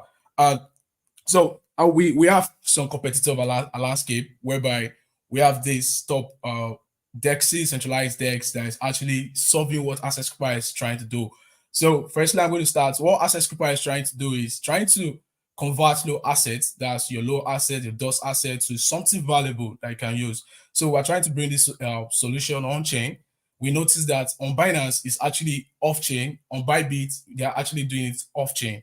And also OKS, they're actually doing this off chain. So Access Cooper is just trying to bring this on chain, whereby you can actually swap this, your MetaMask, you actually move it to Ethereum, for example. And also we notice that Binance is not doing cross chain. So on Access Cooper, we're trying to leverage this on cross chain, whereby you can move your asset, this DOS asset, you can choose the particular one you want. Let's say Arbitrum, Optimism, or Base. So on Binance, we notice you can actually convert your low assets to their own token, like BNB, for example. Same thing with Bybit, and also same thing with OKS. So Access Cooper does not have its own token, so we are not swapping or aggregating this low asset of tokens that user is having to our own token, because we don't have token. So, but on Binance, we notice when they are doing this off chain, they're actually converting it to their own token. For example, on Binance, you can convert your low asset to BNB. You can check that up, and also Bybit, you can convert. They have their own token. You can also convert to their own token, and OKS can convert to their own token. So, and also on Access Cooper, we are trying to bring this idea whereby you can use smart wallets, whereby is a wallet that is actually controlled by the smart contract, not actually an externally owned account. So Access Cooper is trying to leverage on that, and we notice that Binance does not have that feature.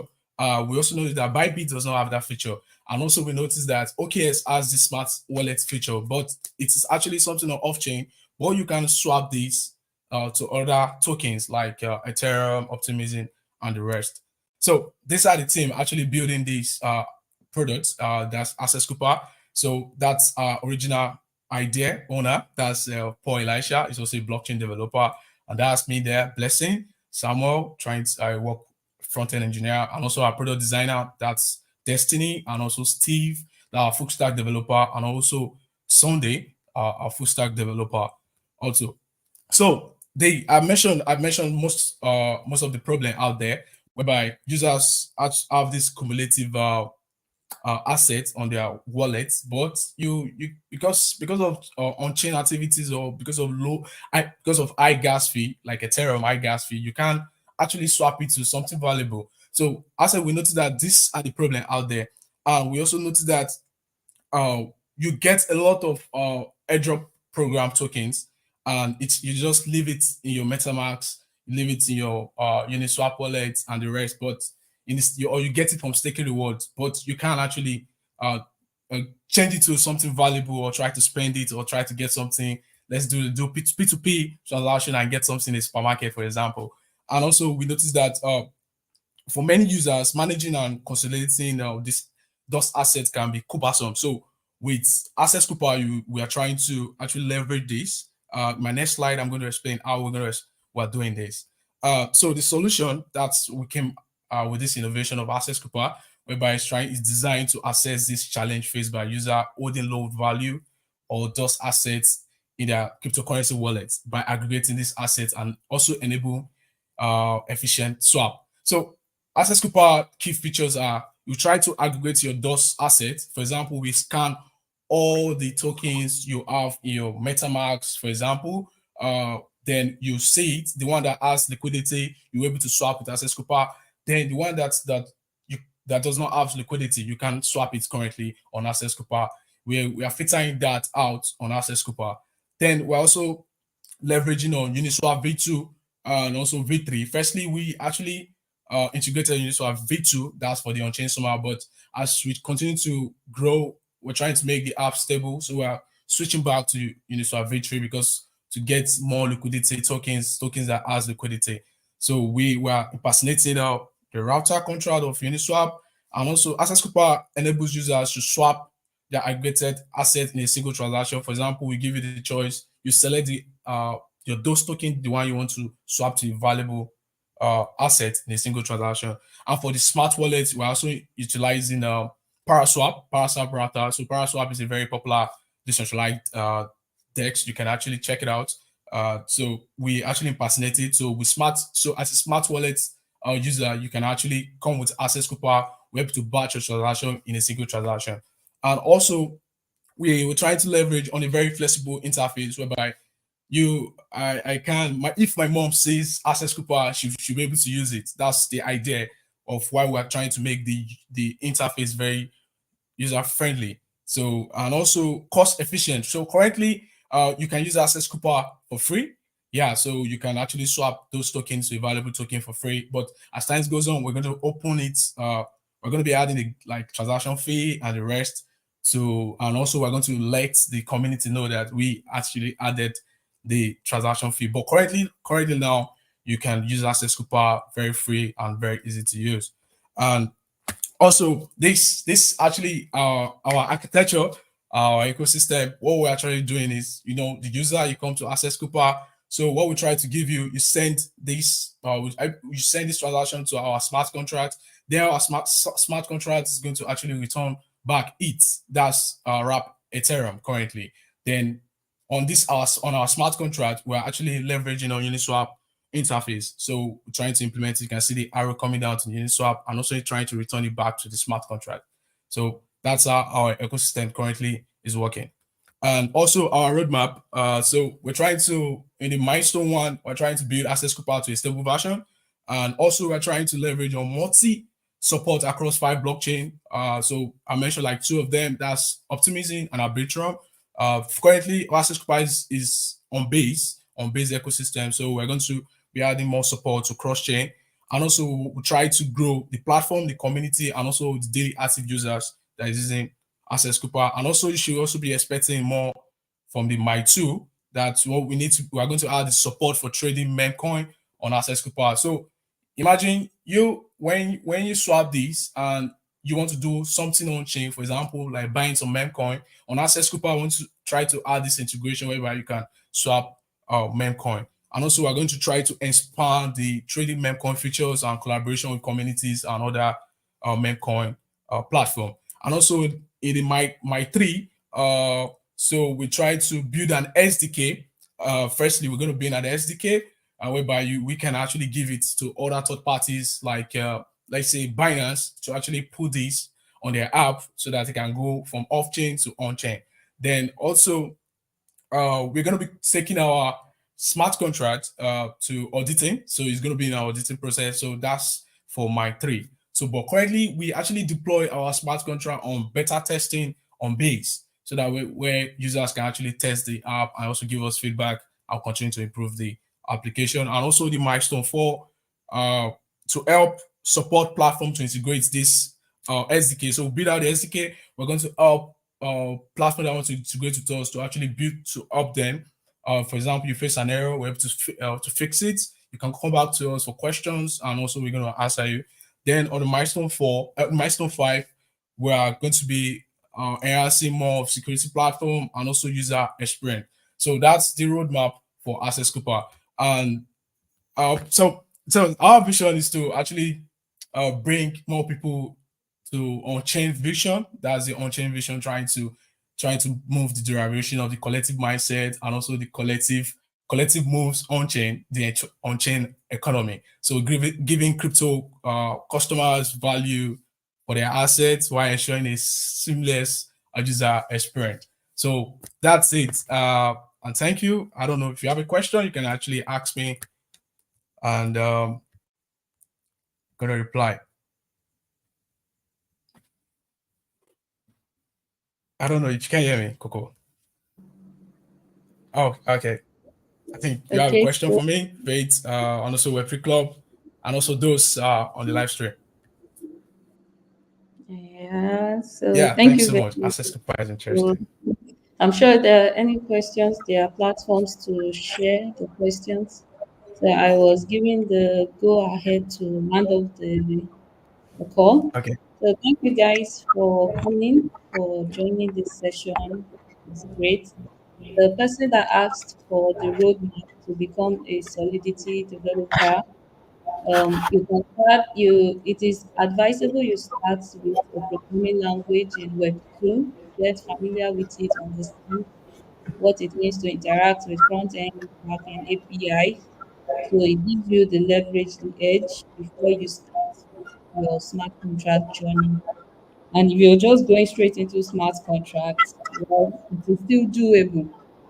So you'd start with Solidity to give you the foundation you need before advancing to front end and ABI interaction, then security best practices and optimization. Then you can go for other smart contract languages you would love to for any chain. So that is it for this session today, and we'll be rounding off here. Thank you all for the opportunity. Thank you to all the sponsors of this session and the Web3 Kenyan clubs and other groups that joined the session, the studio. I appreciate. And so, good night, everyone. Enjoy, and we hope to view, we hope to see lots of smart contract devs that will emerge from this collective. Okay, bye everyone. Thank you. Just a comment on Asset Scooper. Very interesting project. Wish you all the success. Hope the platforms and exchanges and the wallets will collaborate. Yeah, looking forward to that. Nice presentation. Thanks so much. Thanks so much, Web3 Club. I appreciate it. And also, I'm going to be dropping our community. You can actually, so when you test, so Access Pass currently is on beta testing. You can actually test and come back to give us your feedback on it and how the experience went and what we need to improve on. So we are open for that currently. Awesome. Drop it in the YouTube, I guess. Yeah. Yeah, just a minute.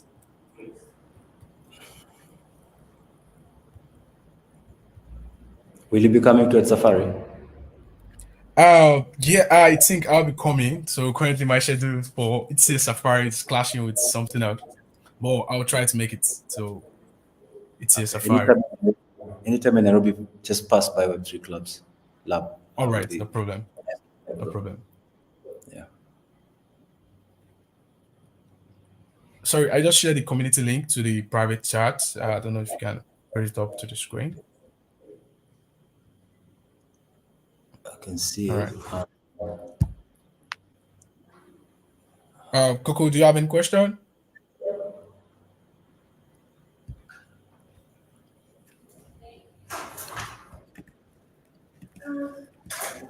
I don't know if my mic is any better now. Yeah, we can hear you. Oh, great. Amazing. So, thank you, Faith, for closing us out. And obviously, thank you, everyone, for participating. I'm going to send a big update in the African On-Chain Collective WhatsApp group. But we are the countdown to Eat Safari. The real life events are here, but also the countdown to DevCon is finally here, which means there's less than 3 months until DevCon begins officially. And we want as many African builders to participate as possible. And in order to do that, we need people to show their interest in participating in DevCon. So I've shared a tally in this on-chain series, and I'll also share it on WhatsApp.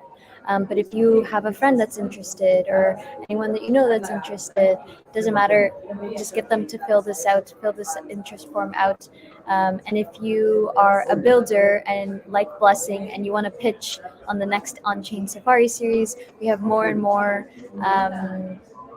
people looking to invest in projects that are tuning in specifically to the pitch section. And so if you're a project, you can reach out to me directly, and I'll also share a tally form that you can fill out with your project details. So all of these are coming into the works. Stay tuned for my update in the WhatsApp group. And as always, thank you so much for tuning in. See you guys next week for a very special edition of On-Chain Safari. We have Mofi, who's a protocol engineer at Optimism, going to share everything about the superchain interop with you. So it will be a good one. Stay tuned, and have a good evening, everybody. It's still morning-ish for me, but have a good evening. All right, bye. Bye, everyone. Thanks so much. Bye. The people that are still streaming right now, you guys are the best. Yeah. Bye.